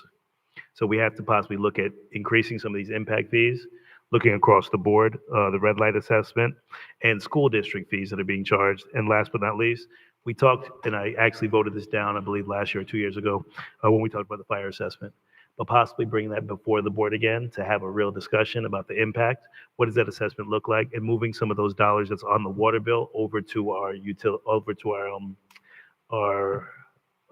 tax bill. So I think those conversations really need to be had immediately, and we need to dive real deep into this. As elected officials, we have one responsibility. Outside of all the events, outside of all the proclamations, outside of everything we do, is to pass a balanced budget. And this is our biggest discussion right now. All we have to do, bringing good policy to the board is great, but passing a balanced budget for the community. So we got to find ways to generate some additional revenue. We got to dig real deep. And tonight is where we give staff the opportunity to come back with what we want to see from this budget. Thank you, Madam Chair. Yeah, and I kind of co-sign that in terms of the city really has to look at generating revenue. The water, the new water plant, every time I see this budget, it goes up. Something has, we're gonna have to control these costs some kind of way. We have to get it done. That's no question. But we're gonna have to figure out different ways to generate revenue for the city, because we can't borrow our way out of this. And Madam Chair? Yes, go ahead. One last thing, the employees. I noticed that the county, they did a 6% COLA for their employees. We have some of the most amazing staff, and part of the discussion was making sure that we're providing good morale and support. Opportunities for housing in our community, funding for first-time home buyers, and direct funding to provide that support for them. Then also the COLA. Mr. Sherman or Mr. Evans, what is our COLA this year for our employees? Madam Chair, if I may. Yes, go ahead. With respect to our non-represented employees, it's 3%. I'm sorry, it's how much? It's 3% for non-represented employees. And if you'd like for us to go through the unions, we can. Well, that non-representative, I think, is 3%. Okay. And then, of course, the unions, they have their negotiated terms. But those non-representative employees, the county is doing 6%. The cost of living has gone tremendously through the roof. Not just for the employees, but for these electeds. They've never addressed or even talked about COLA as well. So I think, board, we need to make a real decision to see if we have the budget or the dollars to take care of our employees, possibly looking at a 5 or 6% to match what the county's doing. And then as elected officials, the same COLA as well. I know it's taboo to talk about, salaries and dollars when you're serving as servant leaders, but cost of living is ridiculous now. And we are here for hours on end, so we have to really be considerate of that. And colleagues, I know it's a taboo word, but we want to have a real discussion about it. I think we need to consider it, at least for our employees. That cost of living needs to be considered a little higher. 3% is not sufficient. Mr. Evans, I want to try to see if we can do that higher and possibly come at anywhere between 5 and 6. Madam Chair, if I may. Yes, go ahead. Last year, we did move forward with a pretty aggressive equity adjustment for all non-represented employees. And then we do have a compensation and classification study that's out now. So my recommendation would be to provide what is 3%. A lot of other municipalities are within that 3%. And then even if some cases, if it is an additional percentage, it's tied to merit. But I would recommend that the board adopt what is provided for in the budget. And then when the salary survey comes back, then if we need to make what is equity adjustments, we can do that. But we did provide for substantial equity adjustments for non-represented employees last year. And to that point, I'm sorry, Madam Chair? Yes, go ahead. But just also making sure it's clear, the county just hadn't done a raise in a long time, so that's why they considered the 6%.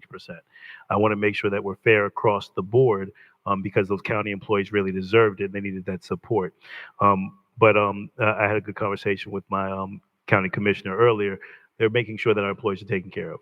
I want to make sure that's the same and comparable because our employees, every year we do those adjustments and we're taking care of them consistently. Cost of living really wants to be taken into consideration. So thanks to my county commissioner for kind of giving me some of the insight earlier and having the conversation because he's doing a good job over there and I want us to do the same over here at the city. Thank you. Madam Chair. Okay, go ahead. No, Hold on, go hold ahead. on, I yeah. can hold. Okay, Madam Chair, I maybe this is where I should ask it. I'm just wondering, what is proposed to happen with Wells Recreation Center? Madam Chair. Yes, go ahead.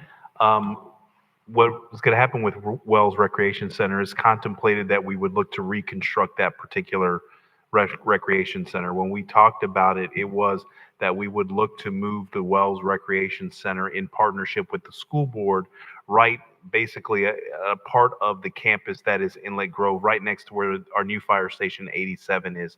And so we would look to utilize that space for our Wells Recreation Campus. But that's part of the discussion that we're going to have with you all on your October 1st meeting. And then subsequently, we've requested and the CRA has obliged to give us the October 8th meeting date because that's when we want to bring some of the other nuances of the property swap with the school board, city hall, all the other elements associated with parks and recreation and some of our other major capital projects, the GMP for the police department, all that. So it's contemplated that the recreation campus would be adjacent to where Fire Station 87 would be. Okay, Madam Chair. Okay, so because I saw the renovations for Tate on the 5-year plan, but I didn't see anything regarding Wells Recreation Center. And I was there for a basketball tournament. I know the seniors are there now, and it doesn't look a lot different than it has looked for decades. Yeah. And if we are moving and we're using that to house our seniors and for their activities, we really should have done something to improve it before they got there. If we knew that we were going to be relocating and using it for something, I wish we had done a little bit better preparation for that. And if we're going to be waiting for a new complex, that's a long time. What recreation centers will we have for our young people? I mean, I'm really feeling like they're getting neglected. We're talking about taking away Barracuda Bay. Now we're talking about, the facility needs to be upgraded. We're talking about doing something with Tate's over the next 5 years. But what are we doing now, and how soon can we get something done? So Madam Chair, if I may, Yes, go ahead. our senior programming moved to the Wells campus because of the $1.2 million of renovations that we're doing over at Lindsay Davis, which is going to take about a year for us to do. So it is contemplated that once that facility is renovated, our senior programming goes back. With regards to what our recreational programming is, we would keep our recreational facilities up and operational until the new facility is constructed, and then you would make what is that swap. So when we get into the conversation with the development partner for the City Hall campus, we're going to outline what the expectation is to there's no gap or lapse in services to be able to provide those things. And so it wouldn't be a situation where you would demo Wells and Tate and not have any recreational offering. We would make sure that those are the last facilities, but our new facilities have to be up and operational by that time. So that's part of the conversation that we're going to show all the different moving pieces and get clarity from the board as how you wish to proceed, or if there's anything else that you'd like for us to modify as part of the overall schematic and design for our recreational campuses as well as City Hall. Madam Chair, well, just in the meantime, I would love to see some proposed improvements to Wells. I really would. Didn't I see 500,000 for Wells rehabilitation? Madam Chair? Let's go ahead. There's actually a public solicitation that is going to come before this board. It's $500,000 for architectural and engineering to design what is the new Tate Callaway campus. So that is an item that's coming before you all. There's some cosmetic improvements and things that we can do to make the experience a little bit better. But both of those facilities are going to have to be reconstructed. We've had engineers, we've had contractors. They're both at the end of their useful life. And so those facilities are going to have to be rebuilt. Oh, it says Wells rehabilitation and construction. I'm You're laughing. talking about actual wells. Madam Chair, can I laugh? I'm going to laugh with you because that was me last week. And I was like, okay, great. Wells is on here. Then I Yeah, looked at it that's- and it was under the UD. And I'm like, oh yeah, that's not the Wells. Not the Wells we talking about. Yeah, gotcha. I do understand. I mean, it's spelled the same way. Madam Chair, if it does help, we do have Wells at Wells. So, All right, Bert. Madam Chair. Yes, go ahead. You brought up about the painting of the walls. What you're talking about, is that to address those issues? Okay, thank you. To piggyback on what the mayor said, I would at least, with the board's consent, like to see some numbers regarding if the COLA was 4%, how much more would we need? If it were 5%, how much would we need? Just to look at them, no commitment, just to see what the numbers would be, up to 6%. We know what it is for 3. Just tell us if it were 4, we would need an additional X number of dollars, 5, X number of dollars, 6. Madam Chair, if I may, Yes, go ahead. I think it's, Mr. Chairman, $100,000 each percentage. Yeah. Yeah, so each percentage above that 3% would be $100,000. It appears to me like y'all guesstimating. Could you actually go back and run some numbers from me, for us? Yep, Madam Chair, if I may. And it may come back each 100,000, maybe 90,000, 88,000. I know it's rough numbers, but could you be a little more specific? Y'all guessing on the fly now. Madam Chair, if I may. Yes. We're pretty confident on that number because that's what we had to look at to balance what is the budget. So we did look at, originally we had 5% proposed, and then we went down to 3%, which provided for some opportunities for us to effectively balance the budget. But we can run the numbers as it relates to specificities. All right, very good. Are there any other questions? No. Done. So, Madam Clerk.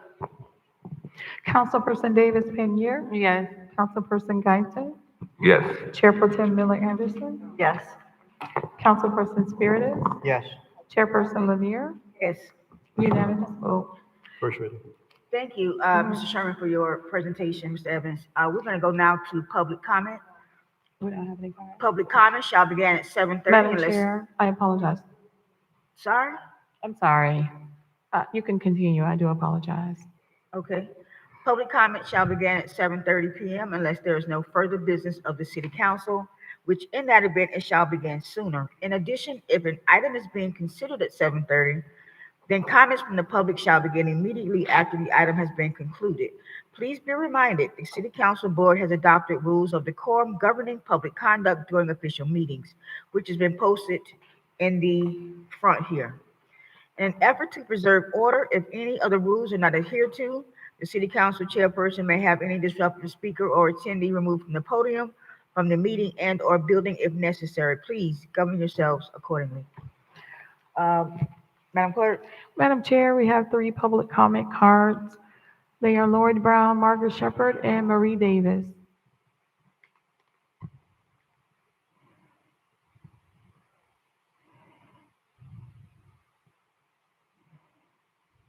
How you doing? My name is Lloyd Brown, and I just want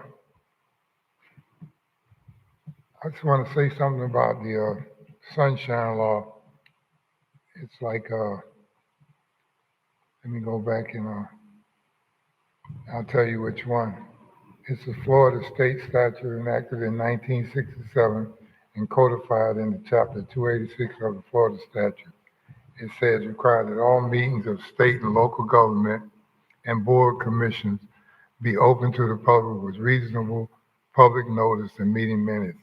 The law ensures the transparency by mandating that public business is conducted in public settings, letting you know, in public settings, through public records, applying the most forms of electronic communication for official business, like emails, texting each other, messages, social medias.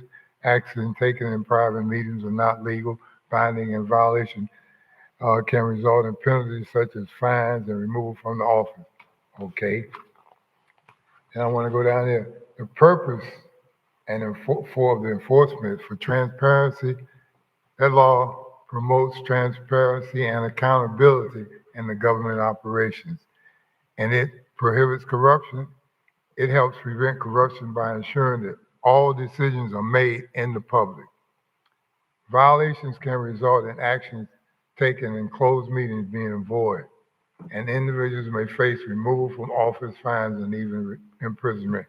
So when I said that, I want to know, Lawson, how did you know that you were going to be the mayor when you told me over? Don't walk out of here.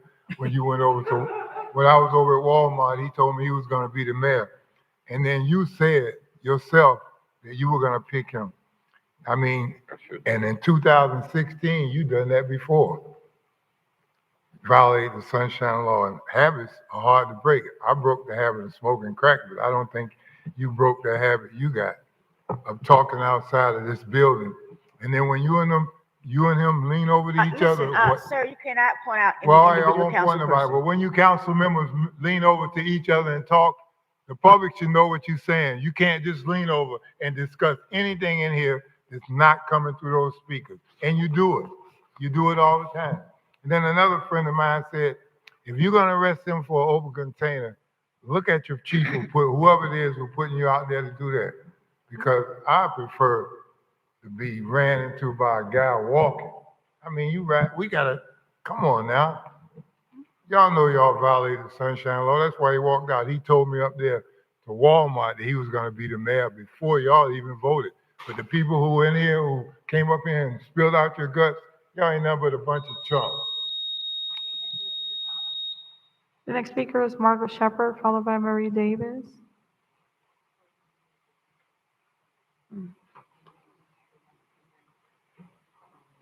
Margaret Shepherd, Riviera Beach.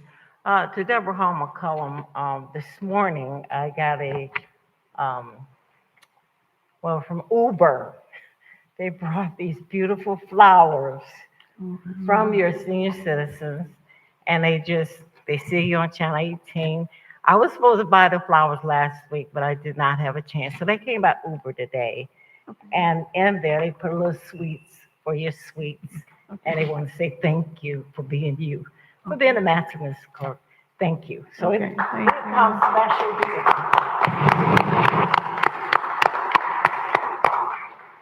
I do want to thank Mr. Evans. I had a chance to go over to, think of the name of the church. Anyway, Mr. Evans was there and he gave a wonderful, Pleasant Heights. I'll be 80 years old in a couple of months, so you can see it's getting there. But you brought a beautiful, beautiful sermon, and it touched me. It touched me and got me to thinking really well. Some of the things you say, I won't get into what was really touching, but it was very touching to me. And nothing really touched me, but it really touched me that Sunday. And the fire station, that was just beautiful. I enjoyed just sitting there feeling the breeze. It was absolutely wonderful. And to see that station go up, I think it's going to be amazing. Also, Officer Nance, I did want to mention that. I was so glad to see him there with all those young men. It's amazing that they were so quiet and they were so attentive. And so that made me really feel that Officer Nance has this really under control with the young men. So I did enjoy it. It was just exciting to see our young people moving forward. I know the clock is not going. Yeah. But I'm running. But to Mrs. Pannier, that was beautiful. And I haven't been to a function in years, and I wasn't feeling well, but I realized if I didn't show up there, you would know I wasn't there. But anyway, it was exceptionally wonderful. They always say I complain, and I can only complain by saying it was very nice, well put together. The food was delicious, and your moderator was just great. So I did enjoy that, and I thank God I'm getting better and better where I can get back out to some of the functions. And I just enjoyed it. And make sure that you don't stop here. That's the problem. They stop. They don't keep the program going. And you had an audience, and they were very attentive. So I want to say to you, thank you for that, and I do appreciate it. And once again, Ms. Deborah Hall McComb, thank you for being our clerk. Such a nice lady. And Ms. Lawson, the other young lady, I enjoy you all because you don't talk. You just get the job done where I come to get whatever I need. And you know I'm always in a hurry. And I thank you for that. Thank you. Yes, thank you for your comments. Madam Chair, the last speaker is Marie Davis. Good evening. I'd like to, Marie Davis, 3001 Lake Drive, Singer Island. I'd like to address and take issue with the mayor's letter in opposition of Dr. Spirit's suggestion of removing Singer Island from the CRA boundaries and increasing the boundaries on the west side. I'm not here to discuss those merits. The mayor's letter indicates that parts of Singer Island have been in the CRA since its inception. That's true, but that was 1984, and I think we've evolved to the point of paying 53% of the taxes. The mayor's letter indicates that the Ritz-Carlton is a shining example of the CRA achieving its mission. That was completed in 2009, 16 years ago. And of course, there's the Ocean Mall. Ask yourself a question: why would a sitting public official want to shut down discussion on a matter of public interest that might benefit consistently neglected poor areas of the city, like Lakeview Park? Well, ask yourself the next question: why would a public official intentionally undermine the credibility of his fellow colleague who has Ms. had a Davis, successful... you cannot direct your questions or your comments to an individual on this dais. You have to address the entire dais. Okay, Thank I'm you. happy to look at you. Thank you. Who has had a has been a successful public servant with experience in areas of municipal management, governments, utilities, water, in areas that Riviera Beach needs as a city. Why wouldn't a council person or a mayor, why wouldn't he take advantage of that level of expertise? May I suggest that this letter wasn't authored by Mr. Lawson, as he's a better writer, but by a small group of politically motivated individuals who are experiencing sour grapes as a result of the last election cycle. The tenor of the tenor or the attitude of this letter meant Dr. Spiritus' opinion didn't count, nor the opinion of others other than the persons who had a political axe to grind, who placed themselves above the interests of the city. And why were there 100 people here in the summer to defend our sitting council person? Mr. Mayor is a celebratory mayor. Not to who has- Mr. Mayor, you're excuse addressing me. the entire council. Thank you. Who has a unique opportunity to bring our city together as one and to hoist us into the bright future and leave a legacy.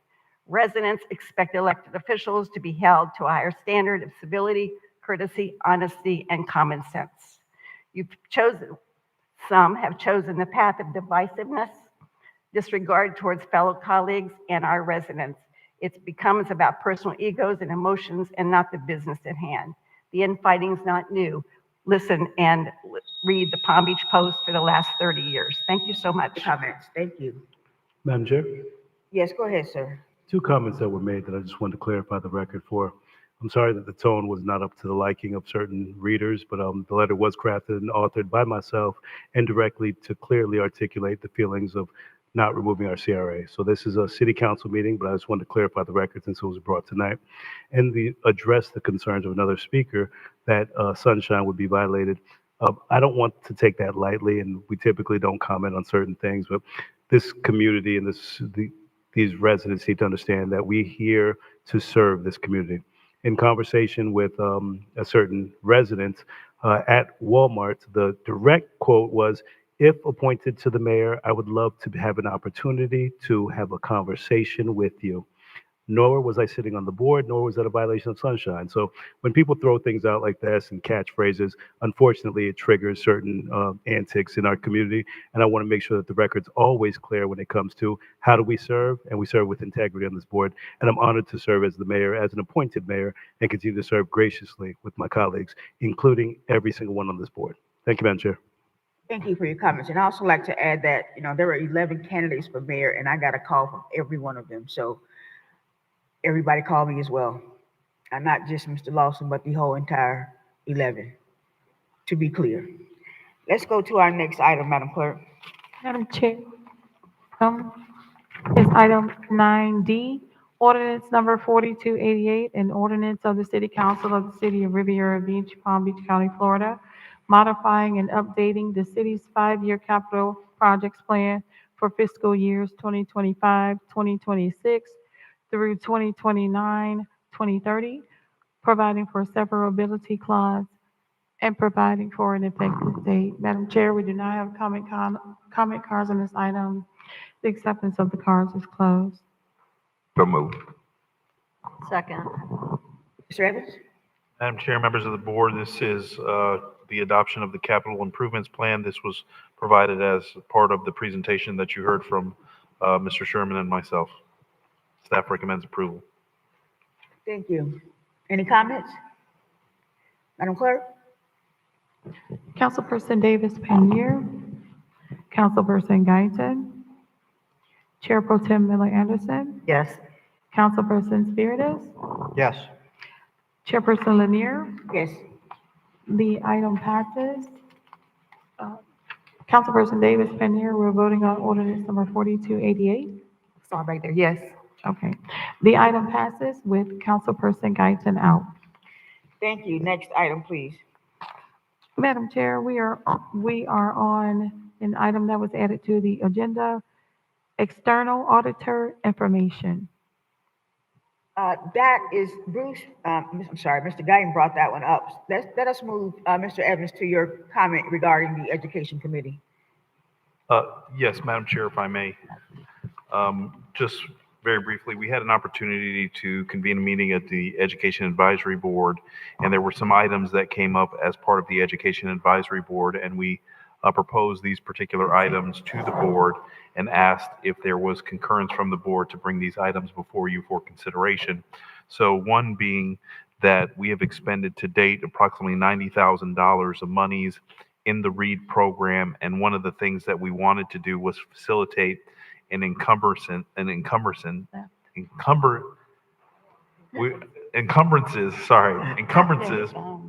to be able to capture what is the remaining $164,000 to be able to roll that forward into next fiscal year. So we wanted to see if there is pleasure from the board to facilitate that as part of one of the actions that the Education Advisory Board concurred on.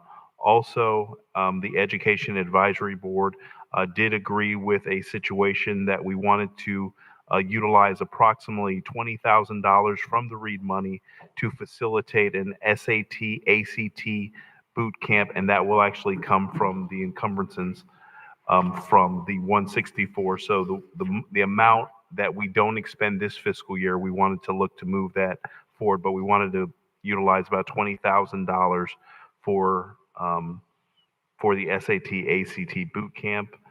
Additionally, they did receive a presentation from Ms. Beckton and Ms. Brown concerning the scholarship program, and they had communicated that only 7 individuals qualified for applications to date, and they asked to extend the period for an additional 60 days, and that was something that the Education Advisory Board did support, and that the city's communications department will assist in filling what is promotional gaps to ensure that persons can be recipients of those scholarships. And we have about $14,000 remaining of the $22,000 that has been budgeted. Also, one of the other components that we wanted to add into the program is an opportunity for scholarships for graduate students. Right now, the program allows for students that are from Riviera Beach to receive $1,000 every year for what is 4 years their college education, but there is no monies that are provided for those students that attend graduate school. And so we wanted to see if there's an opportunity to expand the scholarship program and provide what is $2,000 grants for graduate programs. We are hopeful that we will get over 30 plus applicants because that's what we've gotten in the past. And then any overages, we wanted to utilize some monies from the READ program to fill in what the gap is. So if there is, $14,000 to $16,000 remaining, if we get what is 50 students that apply, we want to be able to process those applications. And the Education Advisory Board did agree with that. And that is the most pressing items that they shared as part of their meeting. So just to recap, staff is asking for any monies that are not expended from last fiscal year to be rolled over to the new fiscal year, to be provided for a larger pot of money for the READ. Also, to utilize READ monies for SAT, ACT boot camp, and then to expand the structure or expand the time frame for the scholarship program and to offer $2,000 scholarships for graduate students. And so if the board would be inclined So to. move. That's it. We got it. We got what you Oh, you want us to take a vote on it? Did we get a second? Absolutely, yeah. All right, very good. Make a motion, sir. It was made. I said so move. Second. Madam Clerk? Madam Chair, before you take a roll call, just a question. How do we ensure that we're going to get those funds out in a timely fashion? Just make sure that you bring back the plans, not tonight, but just the plans, the structure, and the details to make sure it's going to get out as quickly as possible, because those funds sat around from the last fiscal year, and I want to make sure we're rolling them over again. Thank you, Madam Chair. Thank you. Madam Clerk? Councilperson Davis Pinier, Councilperson Guyton, Yes. Chair Pro Tem Miller Anderson, Councilperson Spiritus, Yes. Chairperson Lanier. Yes. Unanimous vote with Councilperson Davis Pinier out. We'll move on to that next item. I wait till you got back, Councilperson Guyton, for your external auditor discussion. So I want okay. you to go ahead and bring that to the floor. Okay, now? Are we ready now? Yes. Okay, we've already discussed this in depth, so I'm not looking to have another in-depth discussion. The last thing that was requested was for the city attorney to do research regarding whether the council could hire an outside external auditor through contract. Here you go. take one to pass it down? Yes. Could you pass? And what I'm passing down is her response, and I'll read it into the record.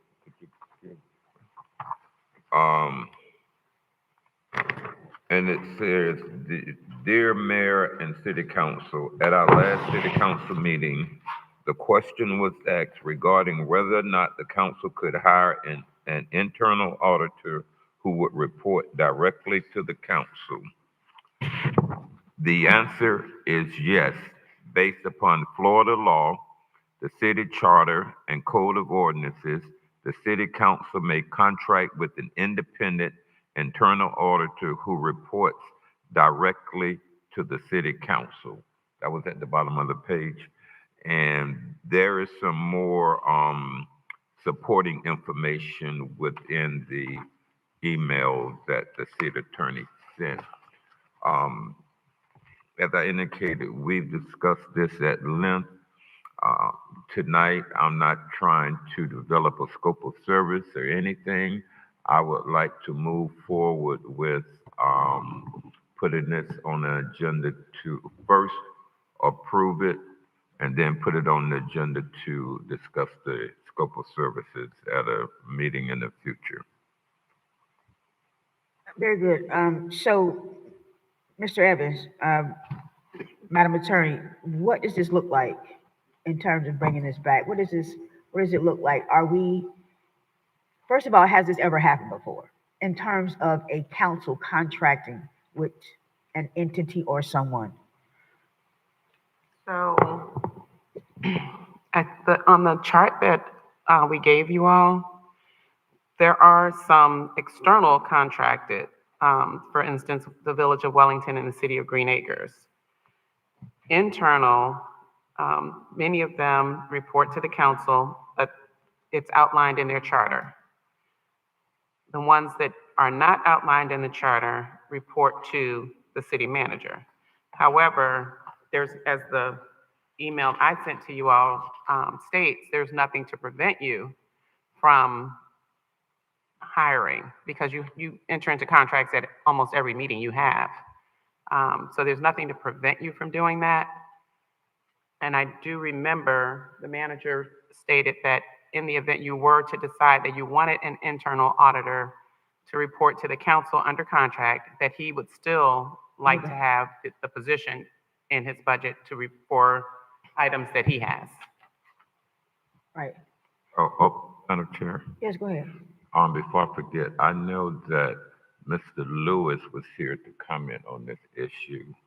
I don't know if he put wait, you got to get permission from the chair. I was just making you aware that, he's spoke on the wrong item. Yes, no, I understand. Mr. Lewis, you can come forward because I am the chair of the audit committee and Mr. Lewis is one of the audit committee members. And we've had this discussion numerous times in regards to how do we move forward and how fast can we move forward because the audit committee is trying very hard to make sure that this is untainted by anybody in the city. Go ahead, Mr. Lewis.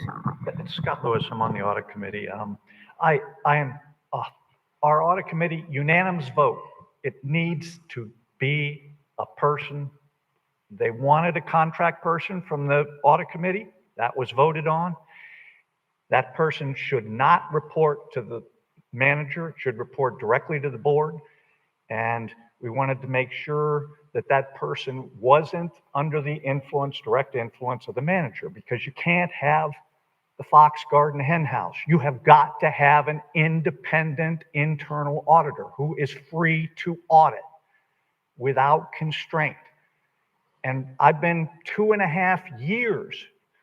I've come up here at least a dozen times asking for you to move on this. Please don't keep putting it off. I'd love to see someone make a motion tonight because I've heard millions, tens of millions spent tonight.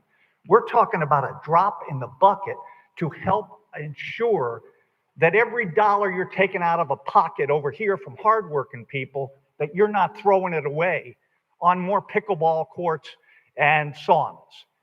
I don't want that, and I can afford it. I know people west of here will not be able to afford it. Please do this. Don't kick the ball down the road again. 2.5 years with no one watching the hen house. It's our money. We work hard for it. You work hard for it. Protect your citizens. You know, I just, it's so frustrating to keep coming up and talking about the same topic when you all have been charged. I mean, it's open in the public. People talk about corruption in the city. And I said, well, find it, show it to us. Let you prove to us that it really is transparent, because right now it's not transparent. Not to me. Not when I see budgets going, you know, a fire station going $10 million over budget. The police station now is $20 million. God knows how much the water plant's going to cost us. You know, please do this. I mean, don't put it off.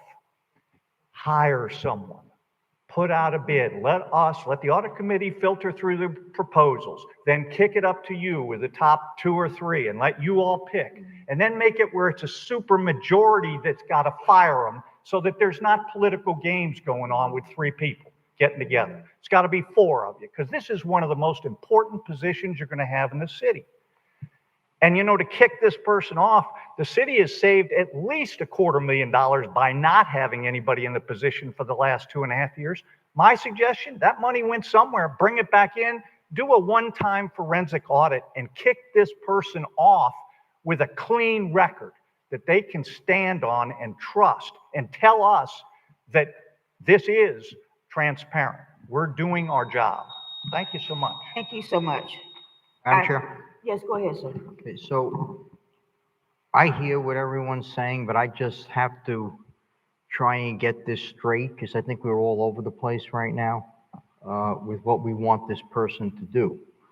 The external auditor, I think, is going to come in and look. We want someone to come in, review the finances of the city and find any errors, or you know, as an independent auditor, not as someone that's working for the city, and I can understand that. But I think some of the things we're talking about are things that DOJ would do from the state, coming in here to look at waste. I think that's their responsibility. I'm wondering if the state comes in and does independent audits as well. Do they do that? I think that DOJ does that, but we would have no control over that, none whatsoever. With this coming through the audit committee, there are residents who are on the audit committee, and the council, 5 members, will be in charge of how this works. It won't be the federal government or the state government doing it. It'll be the council, and it'll be a person that the audit committee and the council agrees that can serve as not an external auditor, but an internal auditor, actually. It is the audit committee has, you know, as Mr. Lewis has stated, we have asked questions, you know, but we have no one to ask those questions to, because we have not had an internal auditor in the last 3 years. And our external auditor that comes in every year is something that goes to the city's finance department and does a overall audit. But there are issues. I remember about 3 years ago, there were issues, say, for example, with the Parks and Recs department taking cash. And they had to go back and it was a management finding. They had to go back and they had to put something together to make sure that that doesn't happen, that I think they installed kiosks or something like that. But those are some of the things that the audit committee is asking about different projects. And this is something that the council has to ask. And if we wanted to ask something about the city manager's department, then we should have the right to do that. But we need to have someone who is independent of the city, in a sense, that refers or reports to this council. And that is kind of where we're trying to go with this. We're not trying to take the position from the city manager's department, because that is a position in itself. But the council should have some say-so. I mean, we actually are the elected officials. And the audit committee, what we do there is to make sure that when we look at these budgets and they're, we're hearing the external auditor telling us about these things.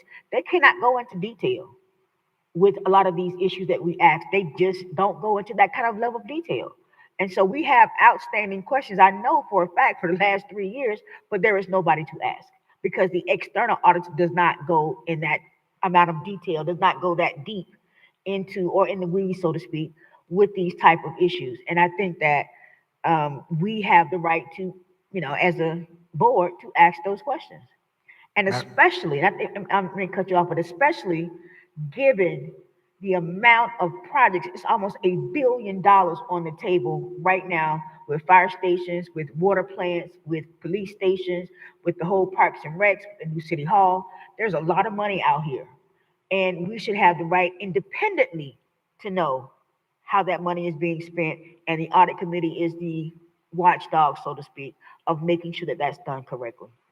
Madam Chair? Yes, go ahead, sir. Okay, so I understand what you're saying. I mean, certainly an independent auditor is a great person to have, but I would hope that our internal auditor would be taking care of many of these issues and make it easy for the external auditor. When we It get would to be that nice, but point, we don't have one. well, I'm hoping that we're going to get one. I believe the city manager said that he is close to having someone come on board, and I'd like to see that. Now, with the external auditor, I heard Mr. Lewis bring up a forensic audit.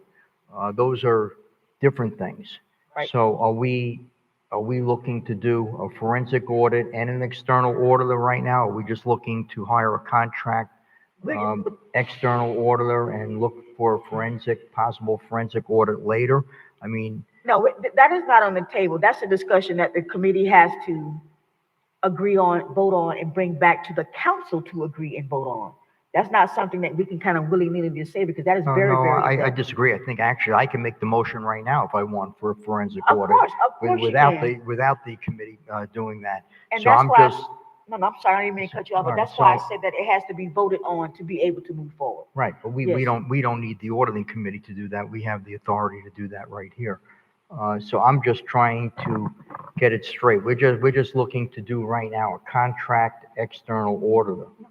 But the It's- scope, it's but an the scope, internal auditor please let action. me finish, Chair. So the scope of services, though, who's going to prepare the scope of services for that external auditor? Madam Chair. What happens is that either the HR department who has the job descriptions there, or this board can make recommendations as to what that looks like. The audit committee has some ideas about what that looks like because we've been talking about it for 2.5 years.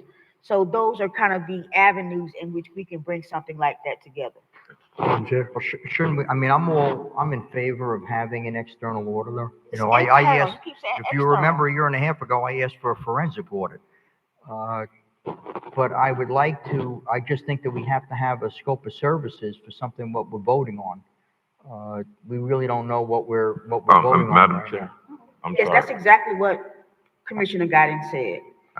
I said tonight, all I was requesting is to move forward to hire an outside external auditor, and we would have Internal, a y'all keep saying meeting. external. Right, and then we would have a meeting to discuss the scope of services, to determine exactly what we want them to do. Tonight is just a vote to move forward on it, period. And we're gonna have these other discussions at a meeting where we have more time and focus and give the audit committee, and others who may have an accounting background, a chance to give their input. But tonight is just, do we move forward with an external auditor that will report directly to the council?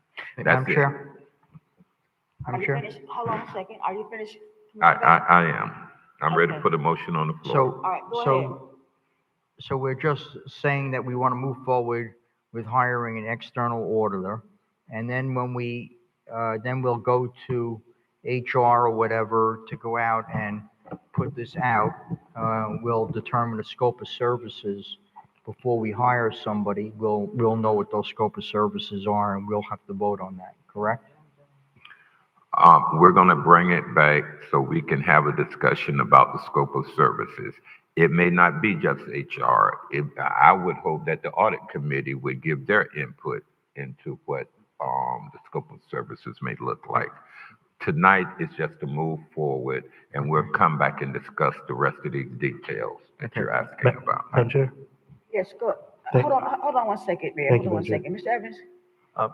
Madam Chair, just to provide some clarity, you're talking about an external auditor separate and apart from the internal auditor that we have that is intended to audit and assist in the operational aspects of the city. So I'm under the understanding we're okay to go ahead and hire for the position that we currently have in the budget. Yes. And then my recommendation would be let the audit committee draft, work on the scope, and bring it before the board. I would not, if it is going to be something that's completely external, let them work with the procurement director and the council to draft what the scope is.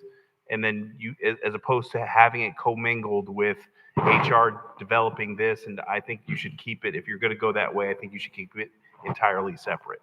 Thank you. That sounds Chair? reasonable. Yes, okay, we can do that. When you make your, Madam Chair, Yes, go ahead. if a motion is made tonight, I think you should refer to it as an independent auditor who reports directly to the council, because you have an external auditor, which is the Yes. HCT firm. Yes. And you don't want to confuse And them. that's exactly why I kept saying internal, but then too, it is not really internal as well because we do It's have. by internal- contract. Right. it's Or by you can say a contracted auditor who reports directly to the council. All right, very good. Madam Commissioner Chair. Guyton? Yes, I move that we move forward on hiring an independent contractual auditor to report directly to the council, details of the scope to be discussed at another meeting in the near future. Second it. Very good. Any other discussion? Madam Clerk? Councilperson Davis Pena. Yes. Councilperson Guyton. Yes. Chair Pro Tem Miller Anderson. Yes. Councilperson Spiritus. Yes. Chairperson Lanier. Yes. That's a unanimous motion. Thank you. Any discussion by the city manager? Nothing, Madam Chair. Madam Clerk? None? Attorney? Yes, City ma'am. Attorney. That's okay. Sorry, Madam That's Attorney. okay. She might have. Go ahead. Yes, I have an announcement of a closed executive session pursuant to Florida Statute 286-0118D, Public Meetings and Records, and in a desire to obtain advice concerning labor negotiations, I'm requesting a time that the City Council is available for a closed executive session in the matter of Police Benevolent Association labor negotiations. Outside counsel, along with the city attorney, are seeking a closed-door session with counsel to discuss labor negotiations. And I'd like to know if you're available Wednesday, September 10th, 2025 at 5 p.m. for this session. Is that a meeting date? Okay. I made individual calls to you all for that, but I don't think I got a chance to speak with you, Madam Chair. What time is it? 5 p.m. on September 10th, here at the Marina Event Center, 190 East 13th Street, Riviera Beach, Florida, 33404.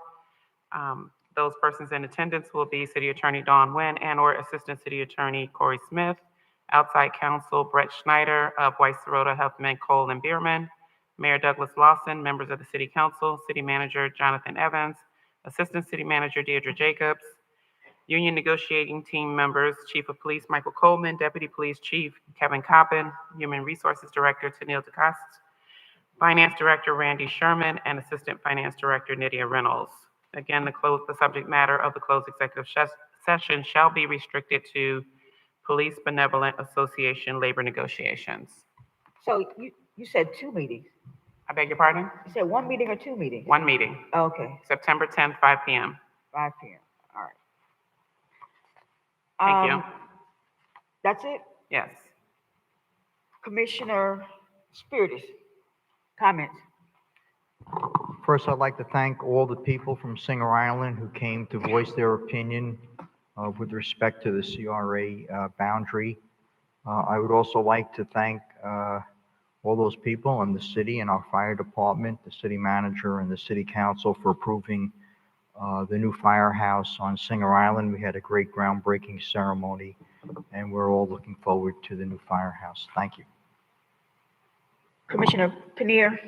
Thanks, Madam Chair. I just want to, this is going to sound funny, but I did receive a letter from a concerned citizen. I just want that person to know, whoever it is, it's anonymous, that I did, discuss that with management, and hopefully, you're satisfied with that. But I do want to say a special thank you to everyone who came out and participated in our neighborhood navigator launch. It was a great success. We had a great amount of engaged residents who are ready to work, and we look forward to working with you. You will get next steps really soon.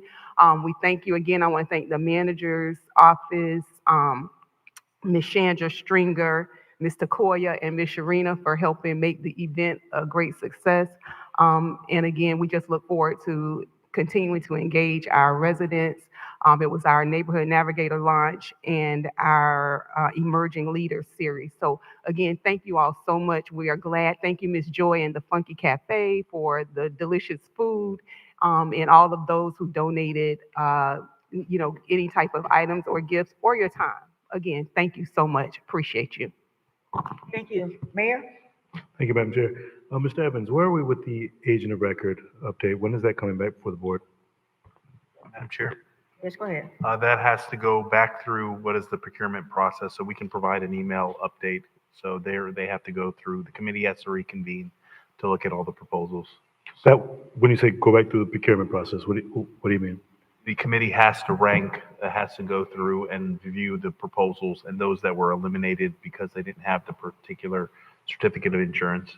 That was through the, they disputed, there was a bid protest for that, and so they're ranking now, so it's not coming back before the board? Madam Chair, if I may, I granted the protest, so it goes back through the process, Oh, and now okay. they review everything. Awesome, thank you. The mayor's investigation, can we have that, the report that was done with you staff, can we get an update on that next agenda? Yes, Madam Chair. Actually, I was going to send a correspondence requesting a meeting date for the city council, but I will give you something here in the next couple of days. I do want to close it out, put that behind us and move forward as a city, but I do want to give every individual that's acknowledged an opportunity to respond to it, but I do want to get that behind us. We're moving in great progress, but that's kind of a looming over us. Barracuda Bay tomorrow, co-hosted by County Commissioner Bobby Powell. The meeting is at 6:30. Where's that located, Mr. Evans? The meeting will actually be at Fire Station 87. Perfect. And that is at 6 or 6:30? I believe it is 6:30. 6:30. 6:30? Okay. And County Commissioner Bobby Powell is hosting that with the city of Riviera Beach. What is the intent of that meeting for tomorrow? Madam Chair, if I may. Yes, go ahead. The meeting is, Commissioner Powell said he wanted to hear from the community with respect to Barracuda Bay. So we're providing a similar presentation that we provided to the community previously, and then Commissioner Powell will be there as well. And I did hear from some community advocates and staff that that there was a narrative being painted that that Commissioner Powell was holding up the process. And I think that with him scheduling a community meeting, it wanted to be clear with understanding what's the process and seeing what the community and the residents wanted. So I just wanted to make sure that residents understand that Commissioner Powell will be there, or a representative will be there tomorrow just to listen. And we as a community can have the conversation to discuss what is the next step on relocating Barracuda Bay.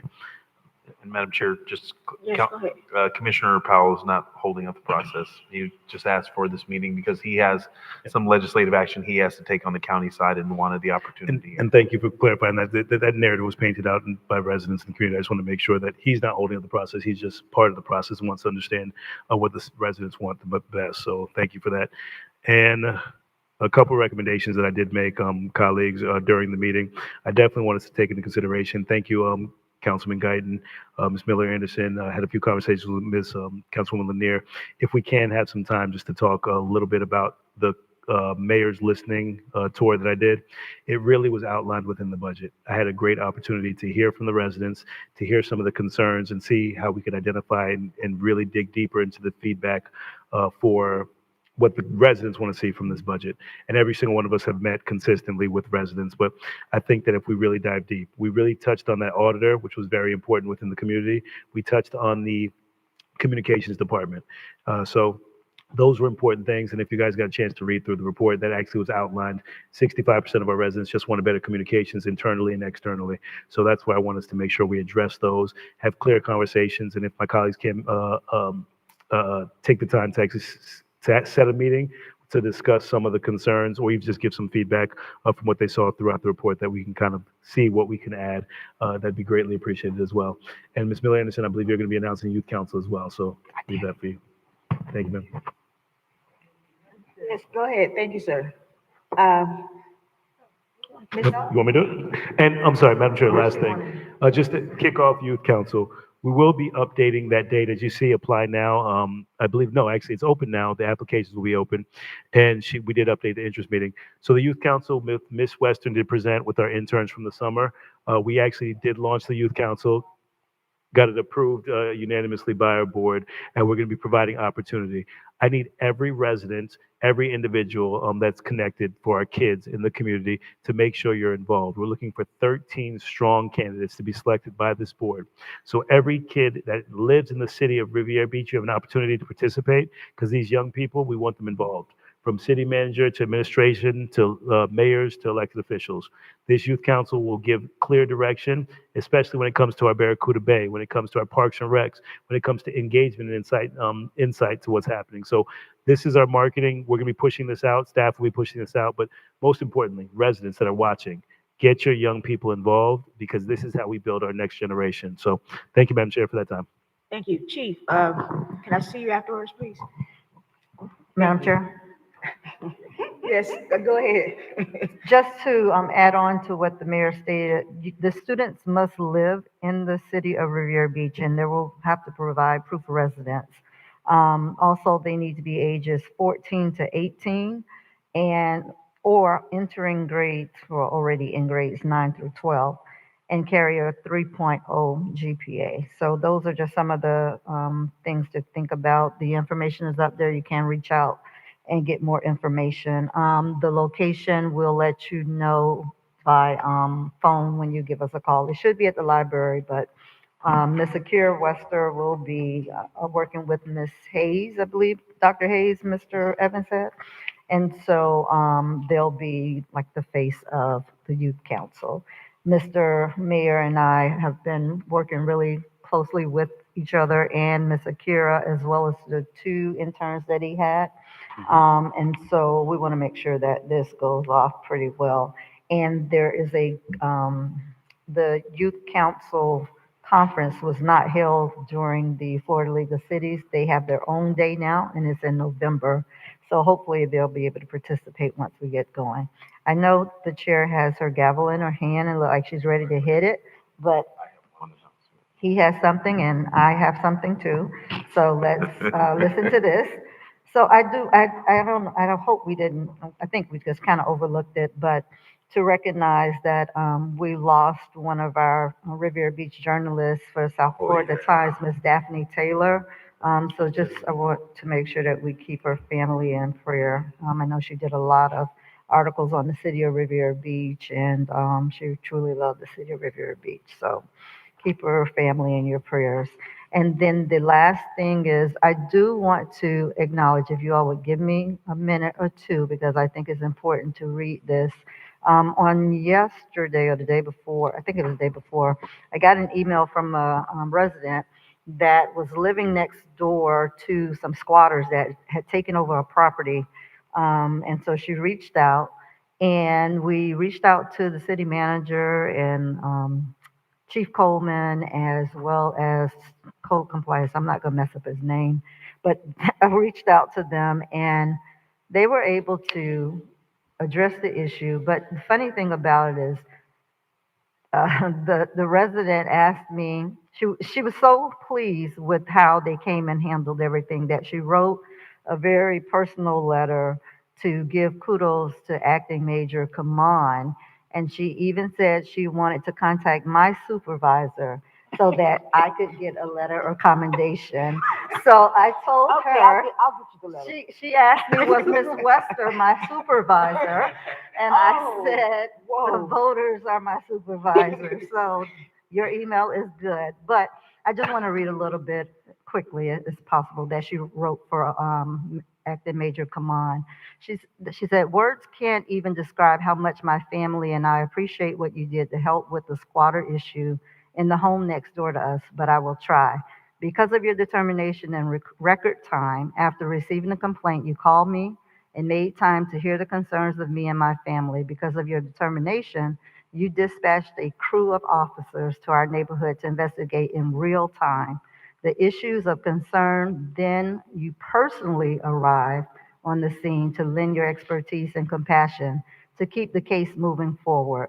Because of your determination and just because of who you are, although I was not on the scene myself, you kept the lines of communication open on the hour and sometimes minute by minute to share with me what was unfolding. Because of your determination, you use your investigative skills to track down a lead to find relatives who have ties to the property, who subsequently initiated the request for the squatters to leave. This lead was the game changer. Because of your determination to respond to a call that you received at midnight, worked on from start of your day until 8 p.m. at night, that the Montgomery family and the rest of 3100 Avenue H West block slept with more peace last night for the first time in over 3 months. I will end my words of appreciation to you by quoting my brother, who you also worked with yesterday regarding this matter. That man was God sent. And, I just thought it was important to read that because I know we don't always get nice letters like this. Sometimes we get death threats. And so I just thought it was important that, no, seriously. Yeah. I just thought it was important to share this because of the work that the mayor, the mayor does work every now and then, but the manager, Chief Coleman, and all of the rest of the staff that's involved. A lot of times we don't get these types of letters, so I thought it was important to share that, and because she was dead set on making sure that she was able to address everyone and really recognize people for coming out and addressing the issue. And this is something, like she said, they have been dealing with for months, and so in a matter of 12 hours, I guess, less than 12 hours, they were able to get the people gone. And that was mainly because of the new squatters law being different, whereas before it used to be they kind of take over your place and nothing you can do about it. So I just wanted to say that. Thank you all for listening. Thank you. Madam Chair, Yes, go ahead, sir. I just have a quick announcement.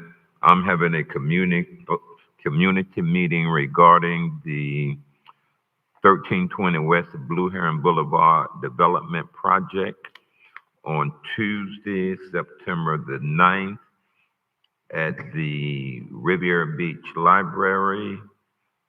And it starts at, I'm looking for the time on here, 6 o'clock. Yeah, starts at 6 o'clock. This has been an issue with the residents and the closeness of the project. And I've been working behind the scenes with staff and the developer. And we're going to have a community meeting to discuss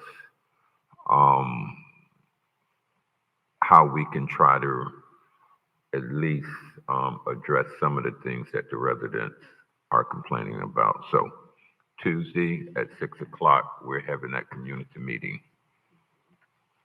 Thank you, sir. I just have one announcement as well. The Riviera Roots Initiative, which is a gardening, farm, sustainability project through the city of Riviera Beach, is having a community celebration September 20th. It starts at 10 a.m. It's going to be, it starts at 11 a.m., 10 a.m. And it's going to be at the Dan Calloway Tate Recreational Center. The Riviera Roots Project is something that we started from 4 or 5 years ago from our urban farm to all of the farms that we have around the city. The benefactors have been giving us all types of gardening equipment, soil, seeds, raised beds. We have residents who came and got the raised beds. They have their gardens now. This is a initiative that we started because people need to start growing their own food. I mean, not even just the expensive part of it, but the fact that, yeah. So looking at that, we're getting more shipments coming in for raised beds. You can contact my office for that. But on September 20th, some of the benefactors are coming down from Colorado And we want to showcase some of the raised beds, some of the gardens and farms that we have in the city, and our plans for expansion around the city for gardens. So thank you so much for that, September 20th, and this meeting is adjourned.